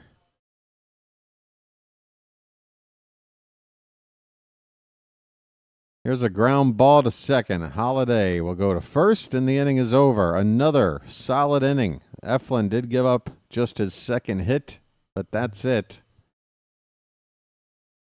We go to the bottom of the 6th. More dogs. All right. Oh, my goodness. How much leavings are going to be left around the grounds of Oriole Park by the time this game's over? Oh, that's the super VIP. Oh, you mean to tell me for what I'm paying, I'm not getting... What? Come on. Look at what I got here. Hey. Send over another bowl of pretzels over here, will you? I'm paying top dollar. Where are my pretzels? And I want the rolled gold. Don't give me any of that Snyder's nonsense. All right. Of course, the way I'm sitting, you can't see the friends that are right here in front of me that are facing outward. I'm surrounded by many friends. We're out here. Anybody buying this? Which guy is that, Charles? Just so we're all clear, I don't want anybody to be guessing wrong. Which guy's an idiot?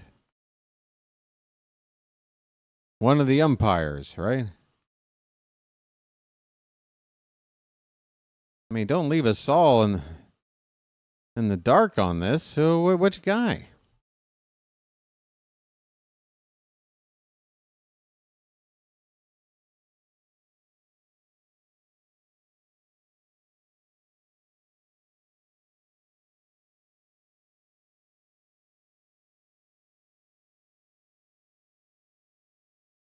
Looks like we'll never know. First pitch swinging here in the bottom of the sixth. Foul ball from Cowser off to the right. Folks, get those cows up in the chat.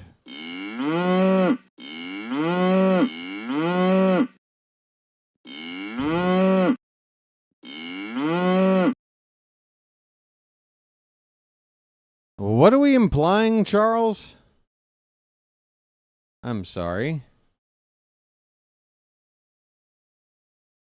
I didn't know I needed clubhouse access to call a ball game. This pitch is called a strike. Looked a little bit low to Cowser. Count is now 0-2.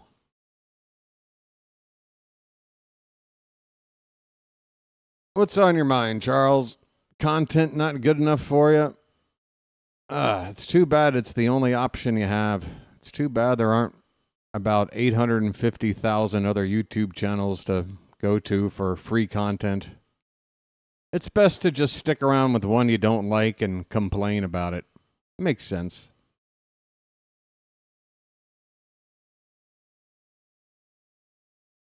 All right, one away. Laureano up, and he fouls off the first pitch to the left. Ramon 0 for 2. Tough night, a strikeout and a double play line out. Tigers have a lefty up in the bullpen. 0-1 pitch is a little bit low.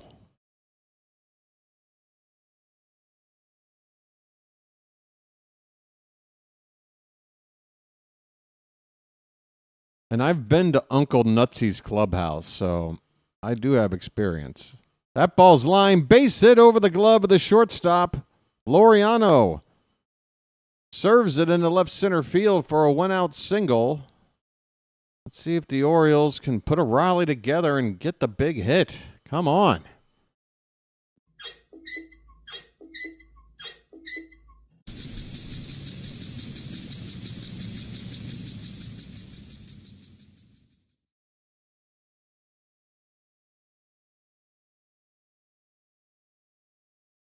And that's going to get Mize out of the ball game, folks. Holton, the lefty getting loose, is coming on right now for the Tigers.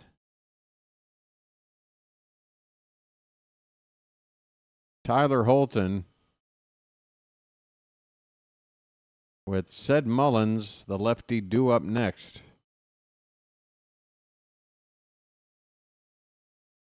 All right, folks.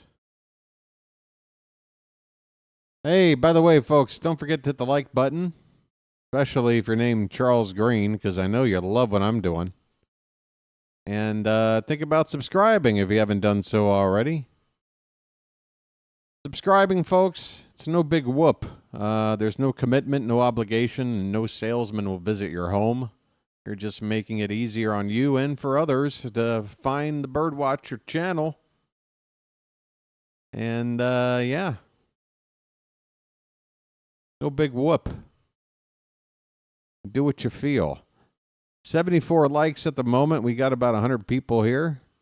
We can get those likes close to 100. Got to tell you, the views tonight are down. I think after that series loss in Sacramento and then another loss last night has got a lot of people just not wanting to watch the Orioles right now. Hard for me to blame them, but what can I tell you? I want to watch every game. I don't want to miss anything.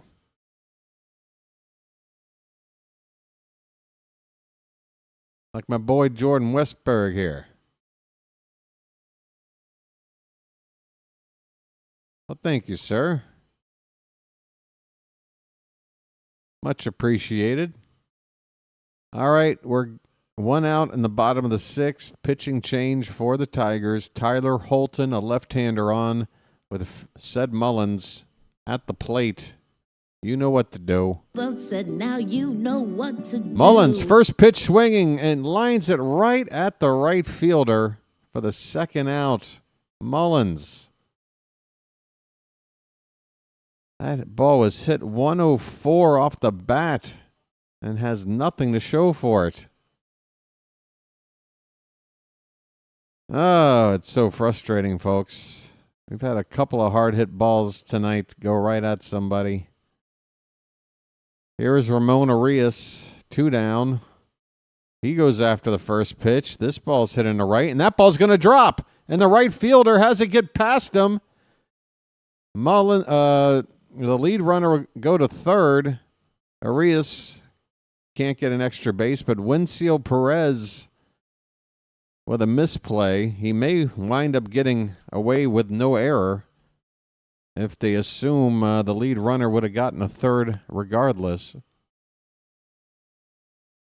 It certainly was error-worthy. The Orioles trying to do something again with 2 down. Boy, didn't we do this a lot last night? Finally putting a rally together with 2 down, but couldn't get the big hit. Well, it's up to Jackson Holliday right now. And he takes the first pitch, a sweeper in there for a strike. The Orioles tonight with runners in scoring position are 1 for 11. Swing and a miss, and it's 0-2. So if Holliday doesn't come through here, that makes us 1 for 12.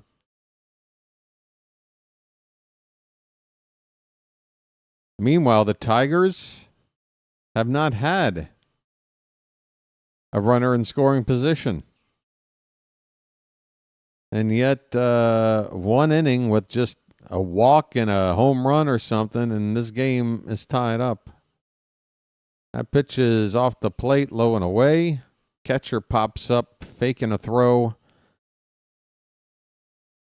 Oh, did the runners move up a base each? Was that a double steal? Oh, Arias stole second. Okay.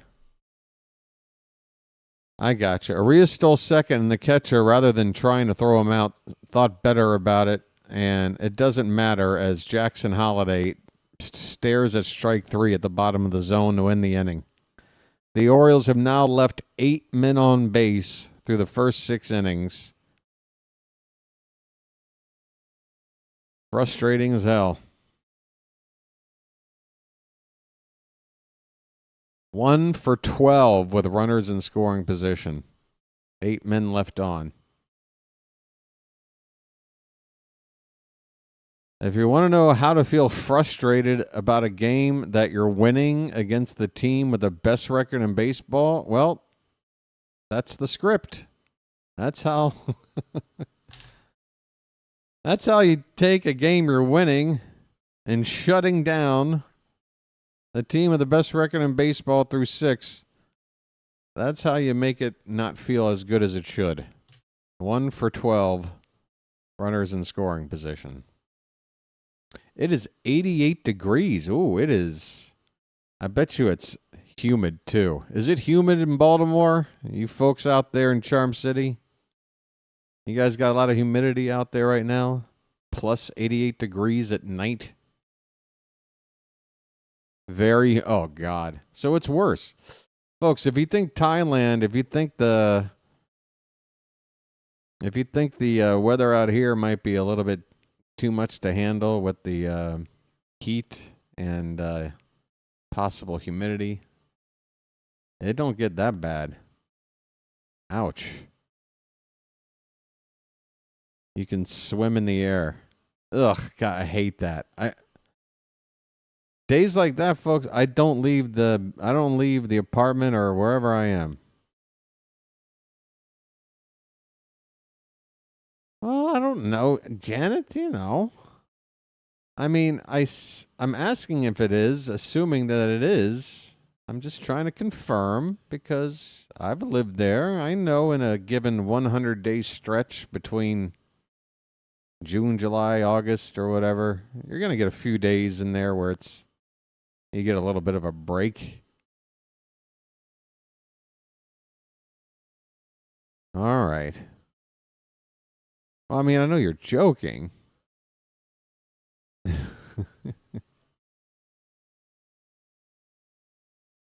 You're missing Baltimore a little. Here's first batter of the top of the 7th, Riley Green.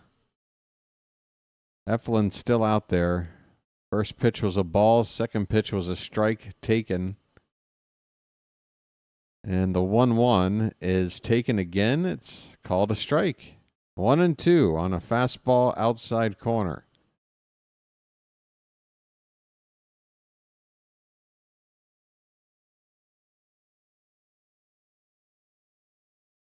That pitch is low and in. 2-2 the count. Folks, if you ever want to go someplace even more humid and just difficult to just breathe, this pitch is popped up shallow right. Long run in for Laureano, who finally makes the catch. 1 down. Folks, there is a challenger, and I do believe it is like just the worst place in the continental United States for like humidity and just thick air, unbreathable. Beaufort, South Carolina. I got to tell you, folks, I nearly had a medical emergency out there. It was so bad.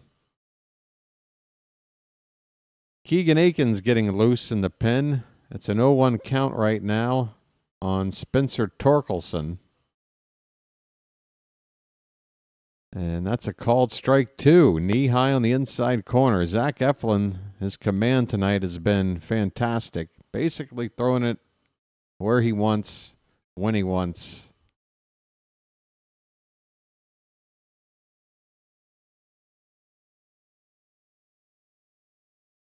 The 0-2. In on the hands, popped up. Long run out, and Gunnar unable to make a diving catch running away from the infield. It'll drop in for a hit. Gunnar gave it his all. Would have been a ridiculous catch had he made it. And that ball just out of reach. He tried to barehand it. Wow. He tried to make a barehanded catch. That would have been something. 1 on, 1 out. Top of the 7th. Winfield Perez takes a called strike at the top of the zone.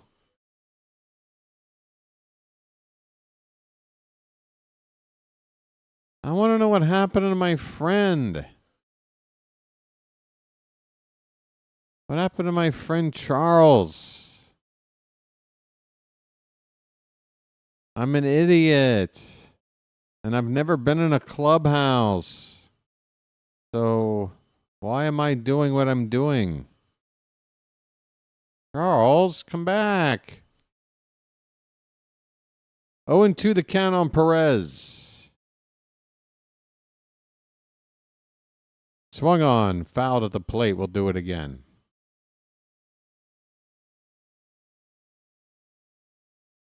I love how he subscribed just to have the ability to chat, just to be able to tell me that I'm the idiot. It's like, dude, the second you turn on to a channel and it's something you don't like, why wouldn't you just turn the channel?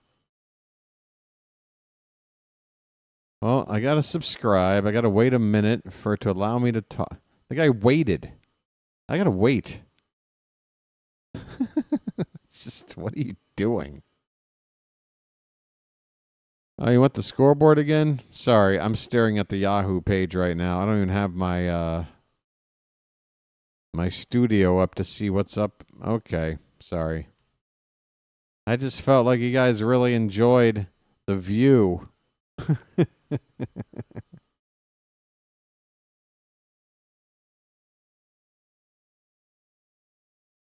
All right, Colt Keith at the plate. 2 on, 1 out. Rutschman has a chat with Eflin. I think this is the first inning tonight where Eflin has allowed 2 base runners. So the tying runs are on for Detroit. Colt Keith, 0 for 2 at the plate. 1 out. First pitch is low.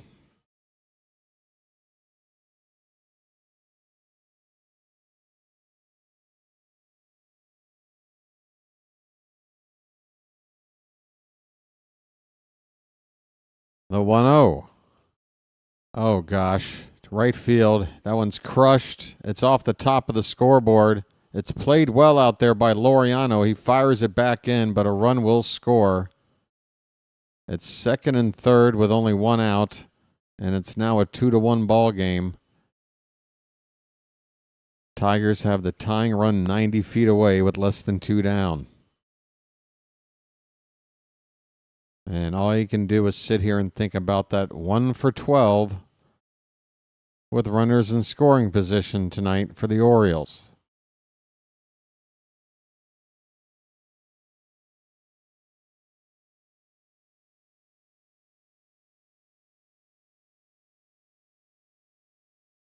Eflin's on 84 pitches. The good news is Jake Rogers is due up. He's looked terrible at the plate, and he's had a terrible year at the... Oh, they're going to bring up Dingler. Son of a... Man, these Tigers, they love to make the right moves. Rogers, the catcher, makes way for Dingler. A giant upgrade because this spot is a big spot. We had a spot similar like this when Mateo was in the starting lineup, Gunnar Henderson given the night off. It was game 1 in Sacramento that we wound up losing.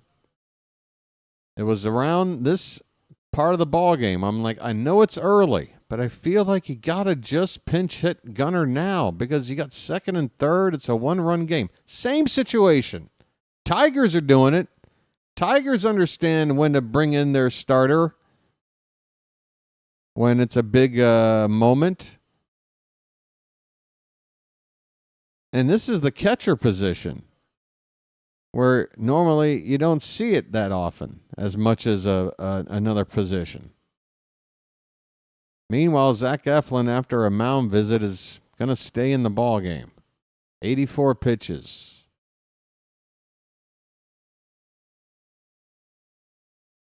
Tell you this, if I were calling Tiger games, I got a feeling you wouldn't hear me be as critical about some of the decision making that goes on in a ball game. I got to put my feet up. I got to lean back here. Pitch, swing and a miss. Dingler on a sweeper from Eflin, breaking low and away.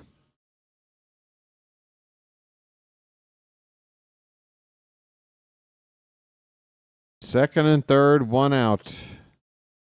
Infield up.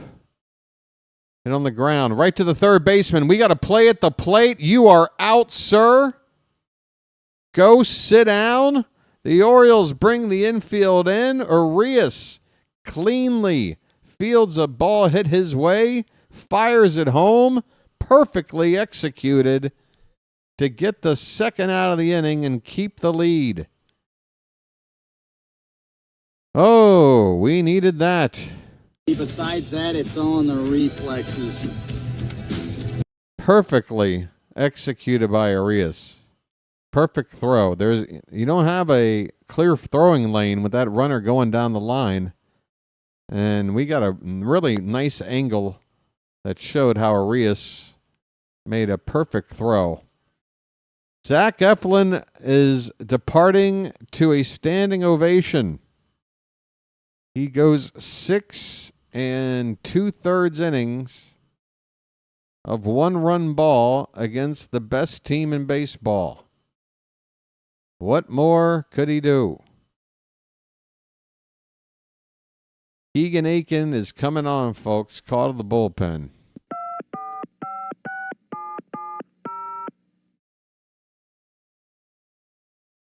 The lefty McKinstry is due up. Another lefty Meadows at the top of the order. So back-to-back lefties.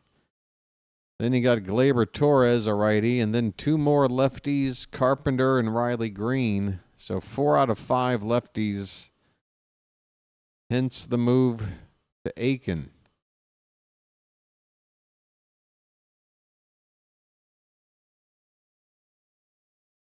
How's everybody doing? I'm still kind of in shock over the news of the loss of Brian Wilson. I mean, 82 years old is a pretty good run, folks.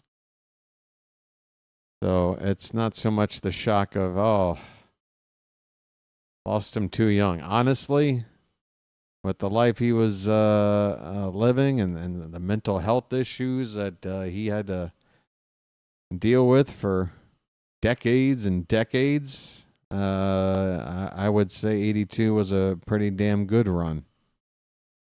I just hope things for him went peacefully. I don't think anybody deserves to go peacefully more than a guy like Brian Wilson.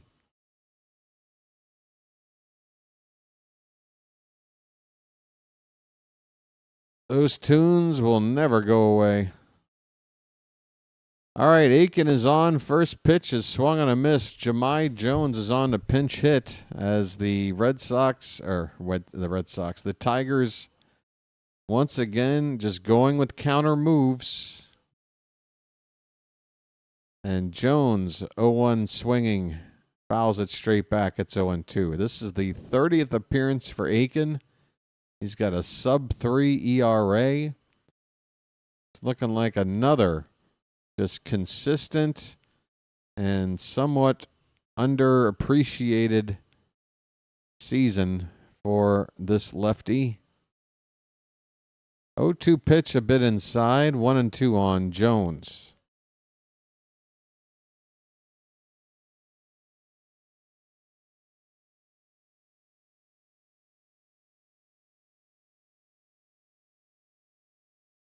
Pitch. Swing and a miss. Aiken comes in.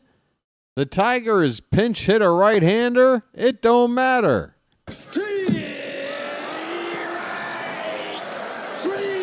Well, y'all come back now, you hear? Folks, ain't no mistaken, ain't no faking. When you need to bring home the bacon, you're calling on Keegan Aiken. Folks. Oh boy, no. It's bacon! No, it's Aiken. Oh boy, no. It's bacon! Damn it, I said Aiken. Oh boy, no. It's... Oh, shut up. Just shut up. Oh boy, no. I would love to have been in the recording studio for whatever voice actor laid down that begging strips dog character voice. Just watching the actual facial expressions he would have been making while going, oh boy, nom.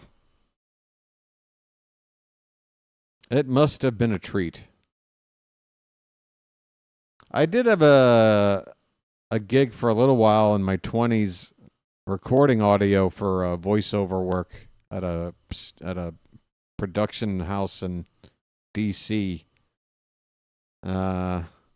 It was never, it was never, nothing was ever that fun. Pretty boring DC stuff.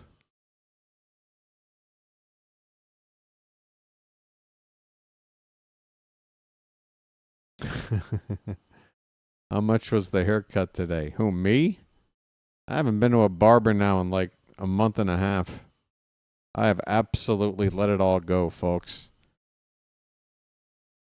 My face looks like the garden of the castle of Edward Scissorhands, like after he doesn't take care of it for a while.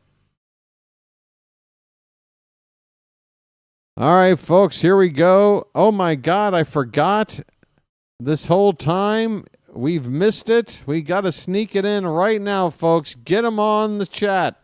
Throw some cakes on the griddle.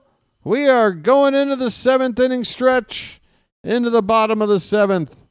Don't you forget it. Thank God I'm a country boy. Thank God I'm a country boy. Thank God I'm a country boy. Adley Rutschman is at the plate to lead it off, and he's got a 2-1 count. Dylan Dingler stays in the game. Trey Sweeney comes in to play shortstop. McKinstry out of the game. Here's a line drive by Rutschman in the left. That ball is going to bounce down fair into the left field corner. Rutschman is aboard with a lead-off double. Splash it up. Splish, splash, I was taking a bath.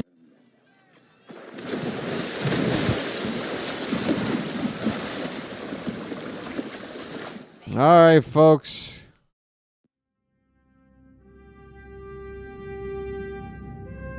The Hat wants a big inning.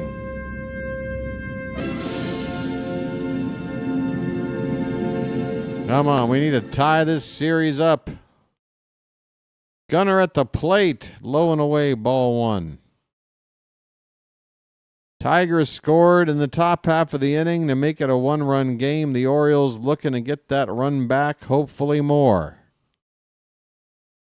The 1-0. Out. Oh, that's outside, Blue! Why don't you wake up and smell what you shoveling? Why don't you wake up and smell what you shoveling? So again, 1 for 12 on the night. This is another at-bat with a runner in scoring position. What do we do? The 1-1. That one's lifted in the air and down for a base hit over the infield. Rutschman is motoring home. We get a hit with runner in scoring position. It's 3-1 Baltimore. And it's Gunner and Adley combining again. It's magic, you know. It's magic. On a magic carpet ride. On a magic carpet ride. You believe in magic. Break out. 3-1 Orioles in the bottom of the 7th. Ryan O'Hearn at the plate. Lights on. Let's turn and burn. And he is with an 0-1 count. Line drive. Right to second base. This could be 2. And it is. O'Hearn is struggling. What happened, Ryan? Double play ball ends the inning. No, double play ball clears the bases, I should say, with 2 down. And O'Hearn slams his helmet down in frustration. Might be time to give Ryan a day off.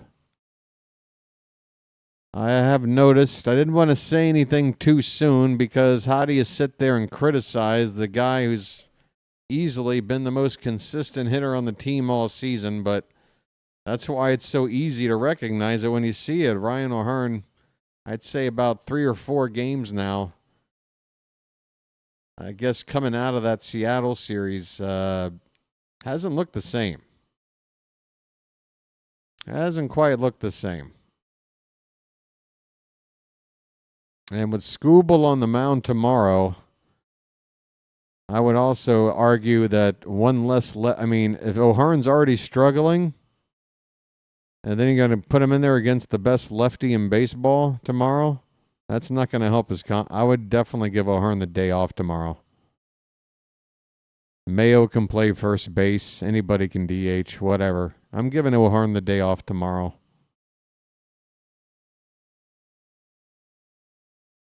And hey, you know what that does? Let's say somehow the Orioles hang in there with Scooble, and you get into the late innings. He finally comes out. They bring in a righty. You got O'Hearn on the bench as your big lefty pinch hitting weapon. And you got to think, if you're going to beat a Scooble team, it's going to be a close game. So yeah, I've just convinced myself for every reason in the world to give Ryan O'Hearn a day off tomorrow. BW, Manager of the Year. Hey, folks, we got over 100 people here, and we have enough to get the likes over 100. We are getting late into the ball game. So I'd really appreciate it for those that haven't done it yet to just take a second of their time and tap that thumbs up at the bottom of your screen. Getting to 100 likes here on a every game basis is kind of how we like to do things here. Hopefully the Charm City chat will say something to back me up on that. I really need this chat to get my back sometimes when I'm trying to promote the channel. I already know the people out there that don't like me. The ones that do. Can you help me out here from time to time? Maybe convince some new people out there that, hey, this is a pretty good place to watch along with the Orioles. Jordan Westburg's got a 1-1 count leading off the... Excuse me, not leading off. 2 down. 2 down in the 7th as the Tigers have made a pitching change. A right-hander, Hannafy, swing and a miss. Boy, Westburg absolutely fooled on that pitch. Hannafy comes into the game, strikes out Westburg super quick to end the inning. We go on to the 8th. The Orioles do get that run back to give ourselves a 2-run cushion. 2 innings left to play. Tigers have the top of the order coming up. We go to the 8th, 3-1 Baltimore. There you go. See, guys? You see how it helps? Because here's the deal. It's just like people are saying, well, BW, you know, you can go over here and promote your channel on this platform, or you can go over here. Guys, there's only so much self-promotion I can do. Because to people who don't know me or haven't given my channel a chance, they're going to see me as some desperate content creator person, just, what do you call it, spamming whatever platform with, you know, like an advertisement for their own channel. I can't do it. You guys have to do it. It would really help. If you guys hang out on social media, if you're on baseball threads and whatever, look, I'm not saying do it every day, but you know, get a clip from a game, drop a link in there, do whatever you want to do. But that's how this community is going to grow, folks. I'm trying everything I can over here on my end. All right, could you not hold the dog in that way? I don't need to see. This isn't the Westminster dog show. I don't need to check. I don't need to check its twig and berries. Put that dog down. All right, those two are obviously on a date.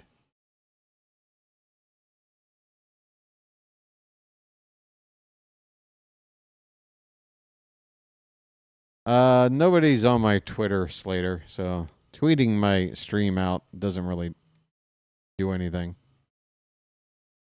I don't like to be on Twitter anymore.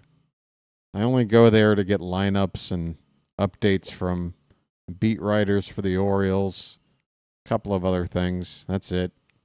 Everything else about that platform is garbage. Not healthy for anybody.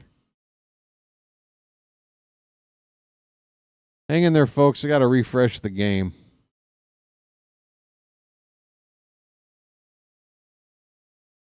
Okay, 0-2 the count on Meadows.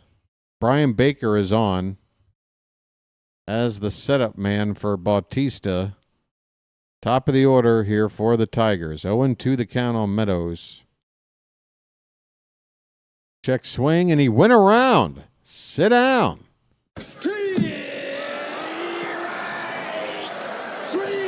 Well, y'all come back now, you hear? Brian Baker comes in, 3 pitches. Good morning, good afternoon, and good night.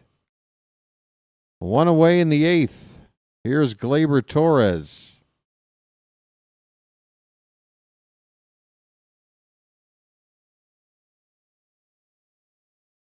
And the first pitch to him is off the plate, 1-0.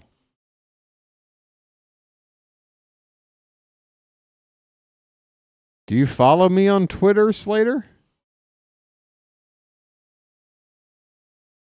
Just curious. That's called a strike. 1-2 on Torres. Excuse me, 1-1. I'm being too hopeful.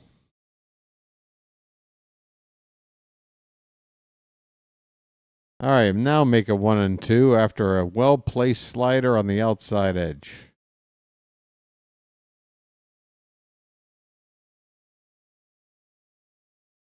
There's still some glimpses of the daylight hour in the skyline here in Baltimore, and here we are in the 8th inning of the ball game. Ground ball to Arias across the diamond in time, 2 down. 4 more outs to get, and the Orioles can even up the series against the best record in baseball, Tigers. Setting up a rubber game against a guy that's probably going to win another Cy Young Award again. Scooble. Hey, Chilo. Look at that. Message for you, son. There's a first pitch strike to Kerry Carpenter. He's 0 for 3.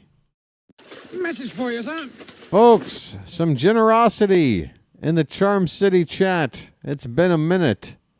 Chilo gifting 5 BirdWatcher memberships. Ground ball to first. Flip to the pitcher covering. And Baker stomps first base with authority. If you're watching along, Brian Baker just curb stomped first base. And he is very happy with himself. Folks, we are going to the bottom of the 8th. The Orioles lead at 3-1. The Mountain probably going to get loose and come out for the 9th. Orioles have a chance to add on before, though. But yeah, Chilo, well done. And I want to thank you very much for that. I really do. We got Joy Boy, Brett Riley, BC, Quentin Speed, and Soren. We know Soren. All getting free memberships and some fresh binoculars. Nice binoculars. Nice binoculars. Nice binoculars. Oh, yeah, I got to see how my boy Manny Machado did tonight. Hold on a sec, folks. I'm going into the Padres box score. Because I was told earlier on another content creator's channel that I should bet, I should gamble that Manny Machado is going to have at least over 1.5 hits today for the Padres, and that I've basically have nothing to lose with this bet. This is like a can't miss bet, folks. So I got to check the box score right now and see what's going on with the Padres game. It's taken me forever to find it for some reason. Is the game? Oh, the game is final. All right, going in on the box score. Machado went 0 for 4. Oh, no. Gee.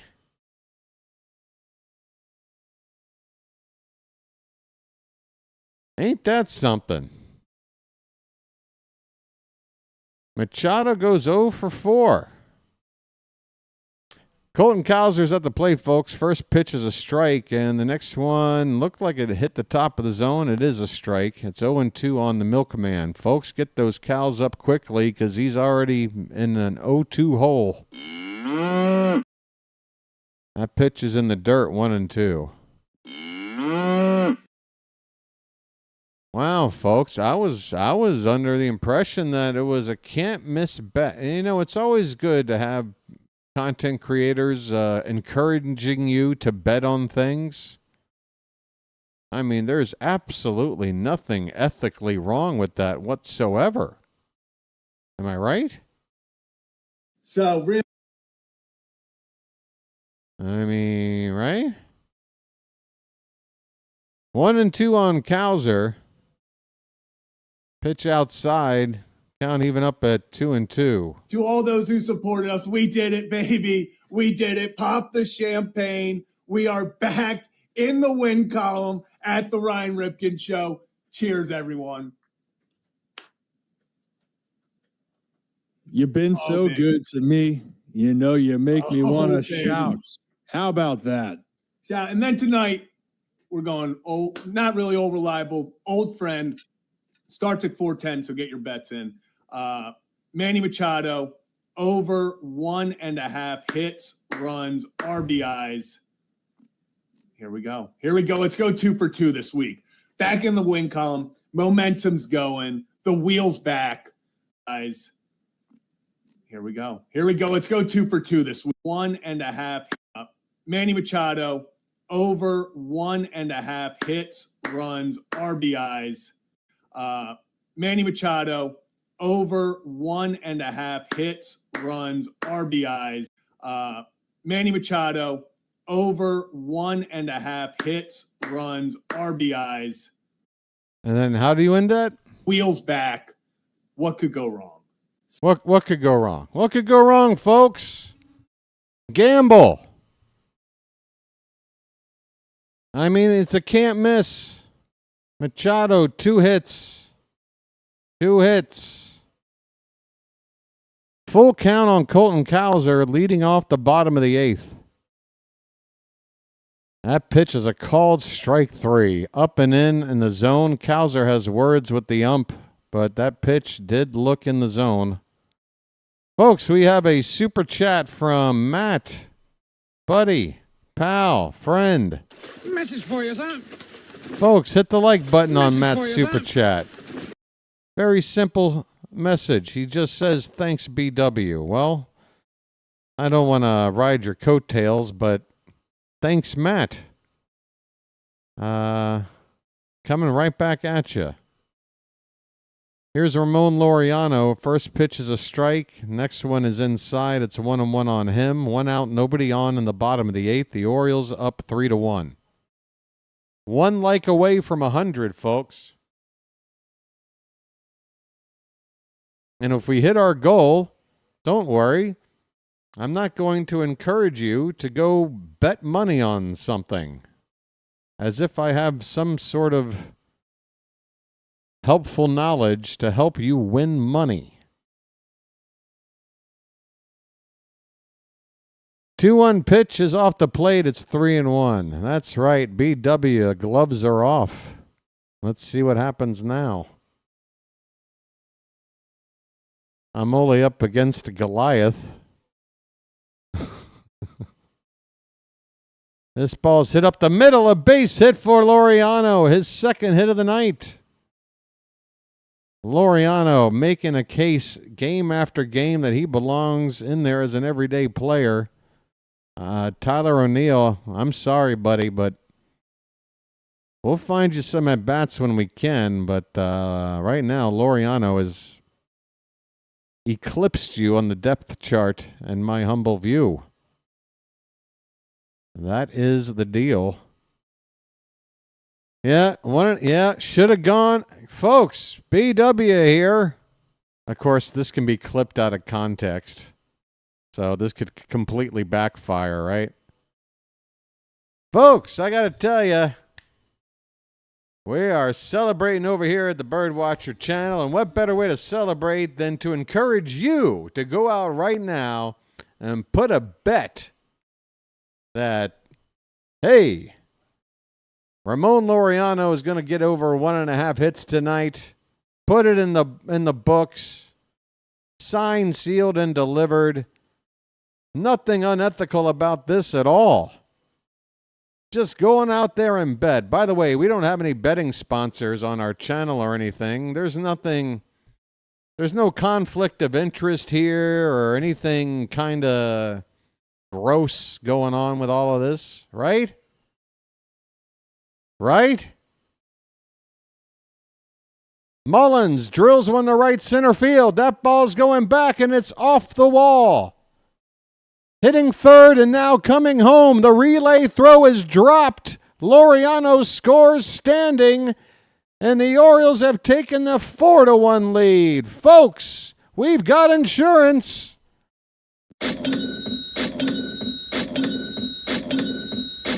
Mullins knew what to do.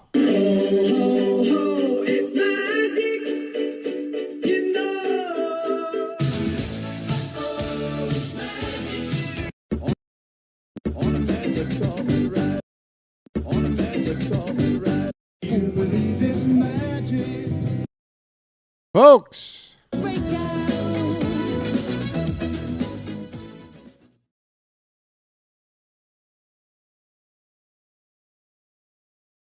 as a side note, I know I'm a small channel. I know I may never grow to be the size of anything to brag about, but I can promise you this, no matter what happens, I'm not taking any betting sponsors. And I'm not letting any betting stuff influence what I do for this channel. This channel is for Oriole fans. And I'm not trying to, encourage certain activities that I think should just be left up to people to decide for themselves whether or not they want to participate in that sort of activity. Because that sort of activity can lead to this thing called an addiction. And to promote that sort of thing in order to generate revenue for your channel, I think is kind of gross, especially considering the plentiful resources that you have at your disposal over there, folks. Plentiful resources. Do you really need the betting money? Do you need it? I don't think that you do, but you're taking it. You're encouraging it. And I don't think it's right. But who am I to talk about it? I'm just a nobody. My dad's not in the Hall of Fame or owner of the team. I got nothing. And by talking the way I am right now, it just might get my channel curb stomped. Because how can I compete in any sort of head-to-head situation? Look, I want all Oriole content channels to, be seen and be available, but I do have a problem with the whole betting angle. I think it's pretty gross. But that's just me, folks. Sorry for the commentary. We're in commercial break. I probably lost a couple of more subs tonight. But, yeah, that's how it goes. I guess I'd lose a guy like Brian Wilson, and it just reminds me, you got to be real. You got to stick with, what you feel is right. Go with what your heart says is right. I'm not trying to start any beef because I know they don't care enough about me for there to be beef. But I needed to just get that off my chest. Folks, Jackson Holliday's due up. Bo Breesky on for the Tigers to pitch. And Holliday goes after the first pitch, fouls it off. The Orioles in the bottom of the eighth have a runner at third and 2 down. A run is already across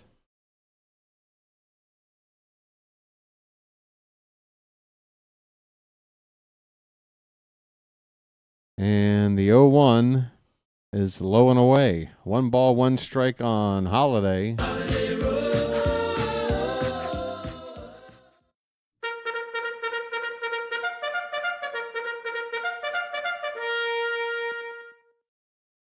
One ball, 1 strike. Pitch is swung on and missed. Holiday swung over a changeup. Gregory Soto, the lefty, getting loose next to Bautista in case the Orioles perhaps add on. Right now it's a safe situation. Any additional runs? Oh, that ball is going to go to the backstop. We're going to score another on a wild pitch. Mullins slides in safely without a throw. It is 5-1 Baltimore.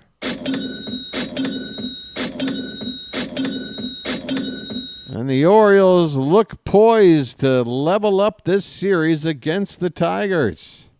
It's magic, you know. 2-2 on Holiday. The pitch. Low, full count.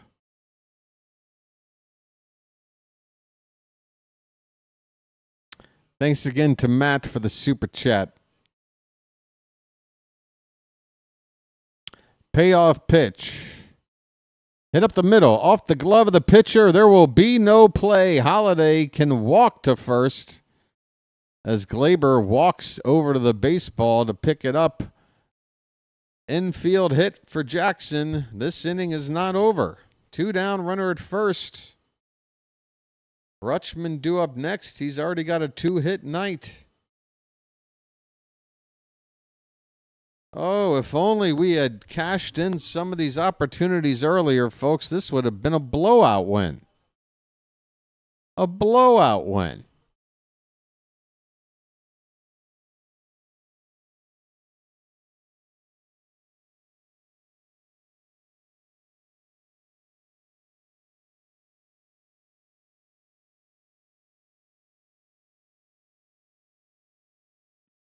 Oh, sorry. I thought it was on this screen over here. Here we go. Sorry, folks. I get confused hanging out in the new VIP lounge.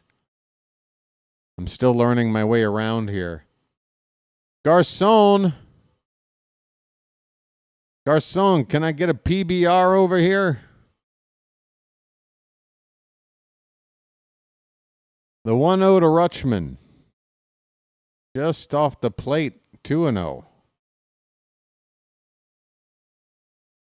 And it looks like Soto is actively throwing while Bautista looks like he's just standing around wondering whether or not they're going to call on him. 2-0 to Adley. There goes the runner, Holiday, and the ball gets away into the outfield once again. Jackson, where you need to be looking when you steal a bag is into the outfield to see if the ball went there. That's the second time he's stolen a base in the last couple of games, where had he immediately recognized the ball getting away, he might have gotten an extra base out of it. It's 3-0 on Adley now. And that's ball 4. Wow, not even close. Take your base, Adley Rutschman. I'm walking here. The Holiday with the steal.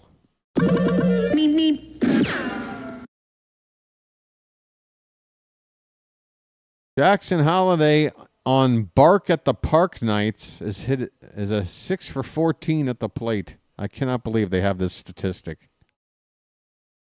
Gunner takes a pitch in the dirt. Folks,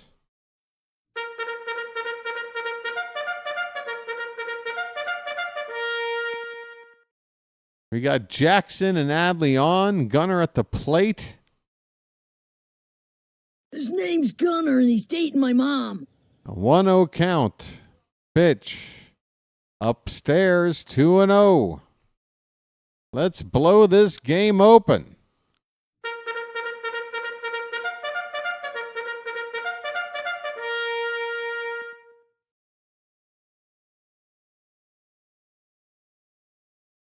The 2-0.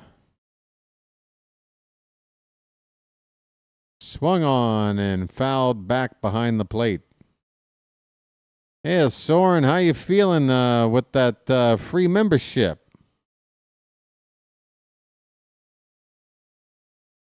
Somebody being very nice to you.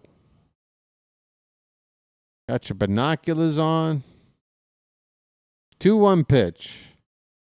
It's low, 3-1.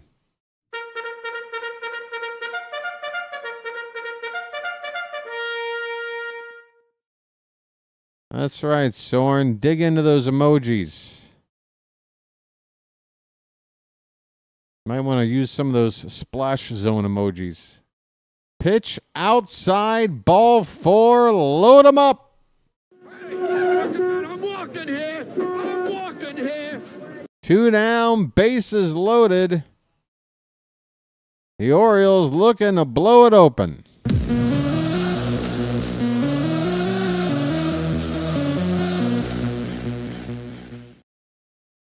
He's been in a funk, 0 for 4 tonight, but he's still got an average well over 300. O'Hearn coming up, 305 right now. He is due, though. Lights on. Let's turn and burn. 2 down, bases loaded. Ryan O'Hearn with a chance to clean up with a lot of RBIs. You want 1, you want 2, you want 3, or you want 4? Up to you, Mr. O'Hearn. Breesky's ready to go. The pitch is low for ball 1. Folks.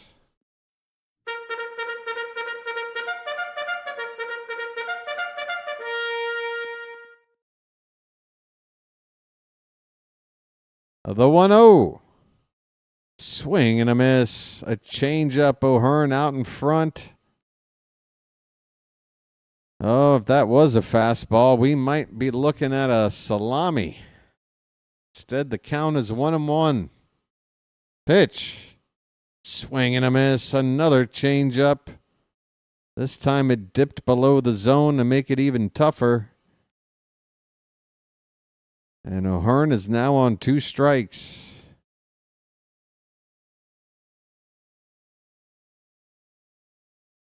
The 1-2 pitch.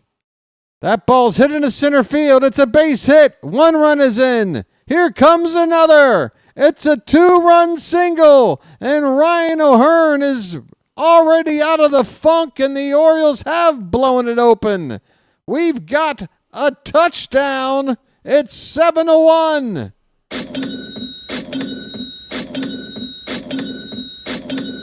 Come on, pop open that champagne. It's magic, you know.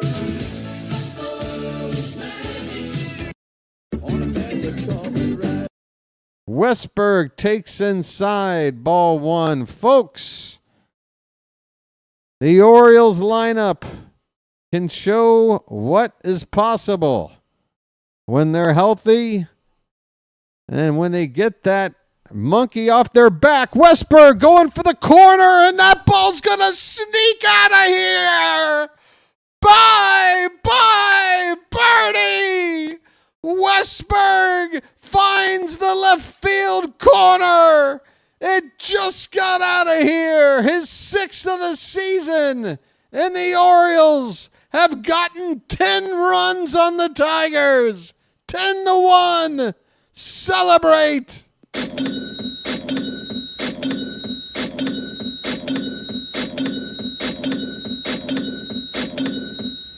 Oh, this register's almost empty. It's magic, you know. It's magic. Jordan Westberg. He's back. And he's better than ever. Cows are at the plate. He's behind 0-2. 10-1 Baltimore on 16 hits. They have finally opened the floodgates. A 7 spot in the bottom of the 8th off of Bo Breesky, who came into this ball game with some very outstanding numbers. He has now been humiliated. That ball's hit to Breesky. He will throw to first in time to win the inning. We go to the 9th. 3 outs and a 9-run lead. Sit the mountain. I repeat, sit the mountain. I hope they got Scott Blewett up really quick. Let's get Blewett out here for an inning. We go to the 9th. The Orioles lead it 10-1. Holy cow. Folks, how you feeling out there? Baltimore, you are seeing history being made today. Oh, boy, is this great! We're on a mission from God. Yes, we are. This is great iced tea. Yes, it is. Nothing gonna break my stride. I'm up all night to get lucky. I'm up all night to get lucky. I'm up all night to get lucky. You never heard of Baltimore style? This being Baltimore and all. That's right. Folks, who saw this game? After a game like this. Hey, everybody, we're all going to get laid. 7 runs. An RBI double from Mullins. Mullins scored on a wild pitch. O'Hearn with a 2-run single. And then a 3-run bomb from Westberg down the left field corner. And boom, 7 runs. After, what a response. What a response after going 1 for 12 with runners in scoring position before that inning. What a response.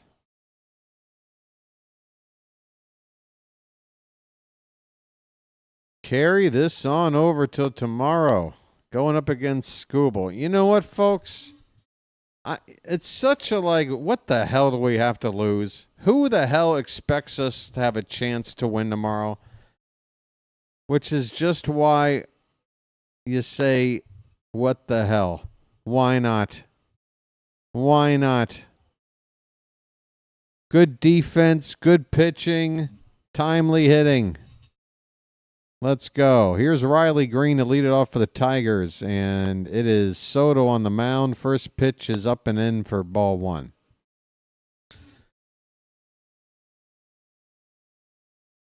Now, the only reason why I was hoping that they would warm up a guy like Blewett right now, there's a called strike 1-1, is because you already used Keegan Aiken tonight, and now Soto is your only other lefty. You're using both of them tonight. Still got a game to play tomorrow. You want to have at least one of those 2 guys available. This ball's hit to second base. Holiday throws to first in time. 1 down. Well, if Soto can get a quick 3 outs, then he should be available tomorrow regardless. He's gotten the first out on 3 pitches. And John, perfectly timed, letting me know that Keegan only had to throw 5. So there you go. No problemo. Keegan definitely can go tomorrow. And maybe even Soto if needed, if, again, he throws a clean inning here. 0-1 the count on Torkelson, folks. He's 1 for 3.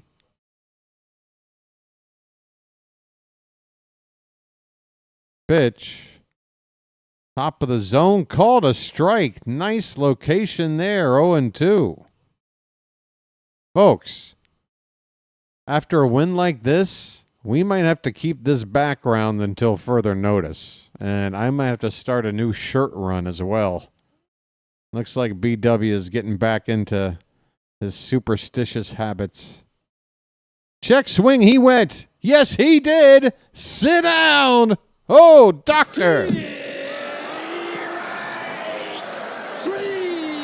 Economical indeed. A strikeout. 2 down on 6 pitches. 1 out to go.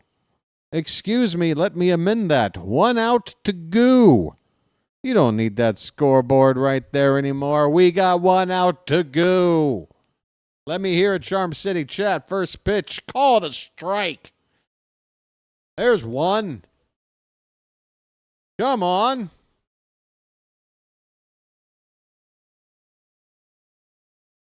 It's a very low turnout tonight. All the people that missed out on this. So unfortunate. Ground ball to Arias. Over to first. In time. Put it in the books. The Orioles put up one of the best wins of the season. All the offense you could ask for. All the pitching you could ever need. And plenty of defense to secure a 9-run win over the team who had the best record in baseball. The Orioles. Final score. Baltimore 10, Tigers 1. 1. A 10-1 score. Absolute domination. Now, can we all agree? Why can't we just roll over 5 of these runs till tomorrow? Couldn't we have just won 5-1 and given us a 5 spot to start the game against Scooble? Wouldn't that be nice? Wouldn't it be nice if we could do that? Ah, gee, you knew I had to go there. But hey, folks, 16 hits pounded out tonight. The Orioles did wind up leaving 8 men on base, which isn't great, but by the time all was said and done, 8 men left on when you pound out 16 hits isn't all that bad. You're going to leave your guys. You're going to leave your share of guys on. The fact of the matter is the Orioles made up for it big time late with that final 8th inning and got up to 10 runs. And folks, you want to talk about 7 batters had 2 hits. Jackson, Adley, Gunnar, Westberg, Laureano, Mullins, and Arias all had 2-hit nights. And the other 2 guys, they both had a hit too. The entire lineup had at least a hit, and the vast majority had at least 2, or had 2. Nobody had more than 2. But still, you want to talk about a nice spread. You want to talk about a nice spread. You know, when you go out there and buy yourself a shotgun, you want to get one that has a good spread. Well, this offense tonight had a good spread. Hits up and down the lineup. Meanwhile, Zach Eflin. Can we just point out how, wow, that was his best start of the season, we think. Not too shabby for the timing on that one. My goodness, folks, if you didn't look at our records, you would say the Orioles have got to be a pretty good team to put together a win like this. Oh yeah, folks, look. I love the optimism I'm seeing in the Charm City chat. A lot of people are ready to take on Scooble tomorrow. Why not? Why not? I said it already. Why not? Why not? Got to be hungry, folks. Got to stay hungry. I think, yeah. We lost 3 out of 4 before this win tonight. That was a rough patch. We really can't afford to be having those. Because for every one of those, you got to go out and run off another 6 or 7 wins in a row to try and make up for that. Because it's not just tit for tat. It's the fact that it's like an hourglass, you know, and every little pebble of sand is a game that's dropping. It's a little bit less time to make up for the ground that needs to be made up. So we really have to, again, I don't want to get everybody's hopes up. And when I say everybody, I'm really talking about myself. Long way to go in the season still. Coming up on the halfway point in about a week. Wow, Melanie's really got a plunging neckline tonight. All right. Do they really make an Orioles shirt like that? Hey, can somebody get BW one of those so he can show off his Let me just unbutton this a couple of times. Hold on. 2 can play at this game, Melanie. All right.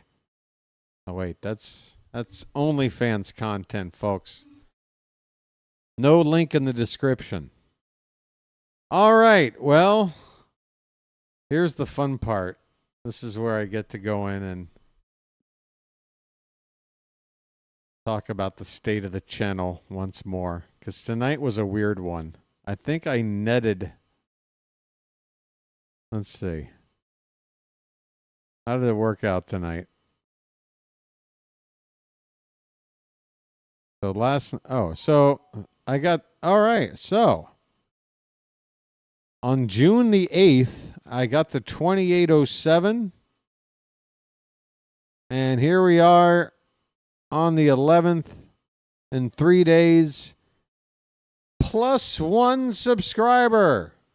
That's right, 2808. 1 subscriber every 3 days, folks. That's a pace that just sucks. But hey, thank you to the few that have subbed up in the past few days, and to all those who are subscribed. It's not you guys. You guys are great. All right. Let's see about tomorrow. Again, we know the opponent. We know the challenge we're up against. Again, Manny Machado. Poor guy just couldn't get over that 1.5 hit bet line. Really is unfortunate. Thank you, Janet. My voice is starting to get scratchy. Can you tell?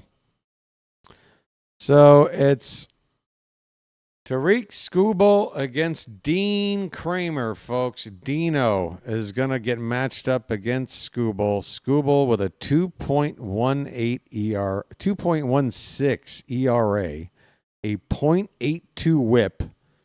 He has 105 strikeouts and only 83 1/3 innings, while walking only 7. He has a 105-7 strikeout to walk ratio.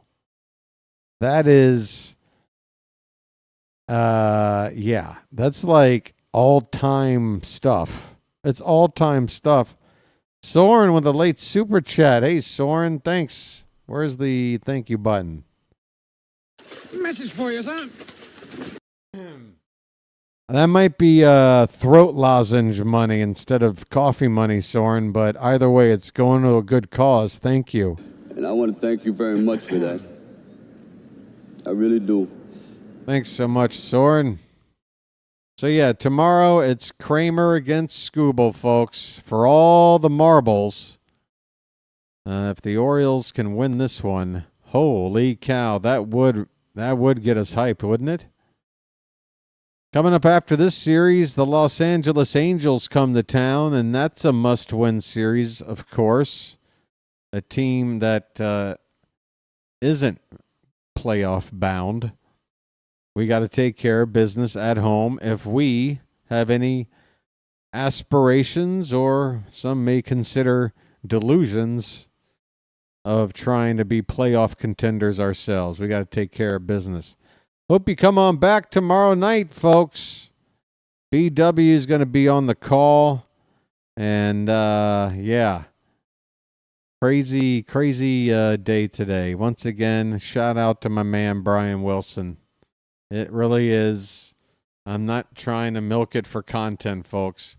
I honestly wasn't really expecting the reaction that I had upon hearing the news, and it was one of those sort of delayed response reactions. I've lost a lot of influential artists over the years, whether they be authors or musicians or filmmakers or whoever. But for some reason, Brian Wilson hits really, really hard. Feels like the sun isn't going to be able to shine quite as bright without him around. And yeah, losing David Lynch just a couple of months back. I know, Joel. I thought about Lynch after I got the Wilson news. Thought about Lynch. And I said to myself, yeah, I mean, two of my favorite artists right there. Boom, boom. And the thing, folks, look, I don't want to end this on a sour note, but sometimes BW wants to say things that are profound. Take it or leave it. But there seems to be a new endangered species out there, and it's called, influential artists. We seem to be losing them more and more as we get older and watch them go away. And I honestly don't really see a whole lot of replacements out there. I honestly don't see a whole lot of replacements out there. It's just your boy's take. Call me a boomer, whatever. I'm really an 80s kid. Beach Boys. The Beach Boys were doing Kokomo by the time I really was following what the hell they were doing. I mean, all of that brilliant stuff, Pet Sounds and the rest, was before my time. But, I mean, that's the beauty of recorded music. If you do it right, it's timeless. And Brian Wilson might be the all-time king in terms of timeless music. Gonna miss him. Hope he's resting wherever his spirit may currently be. All right, folks. Sorry for the little eulogy there. Couldn't help it. He deserved it. I owe it to him. Like I said, God only knows what I'd be without him. Folks, come on back tomorrow night, same time. Until then, this has been the Birdwatcher and the Hat. And we will chirp at you later. Have a good night, everybody. Look at that score. Come on, get laid tonight. See you later.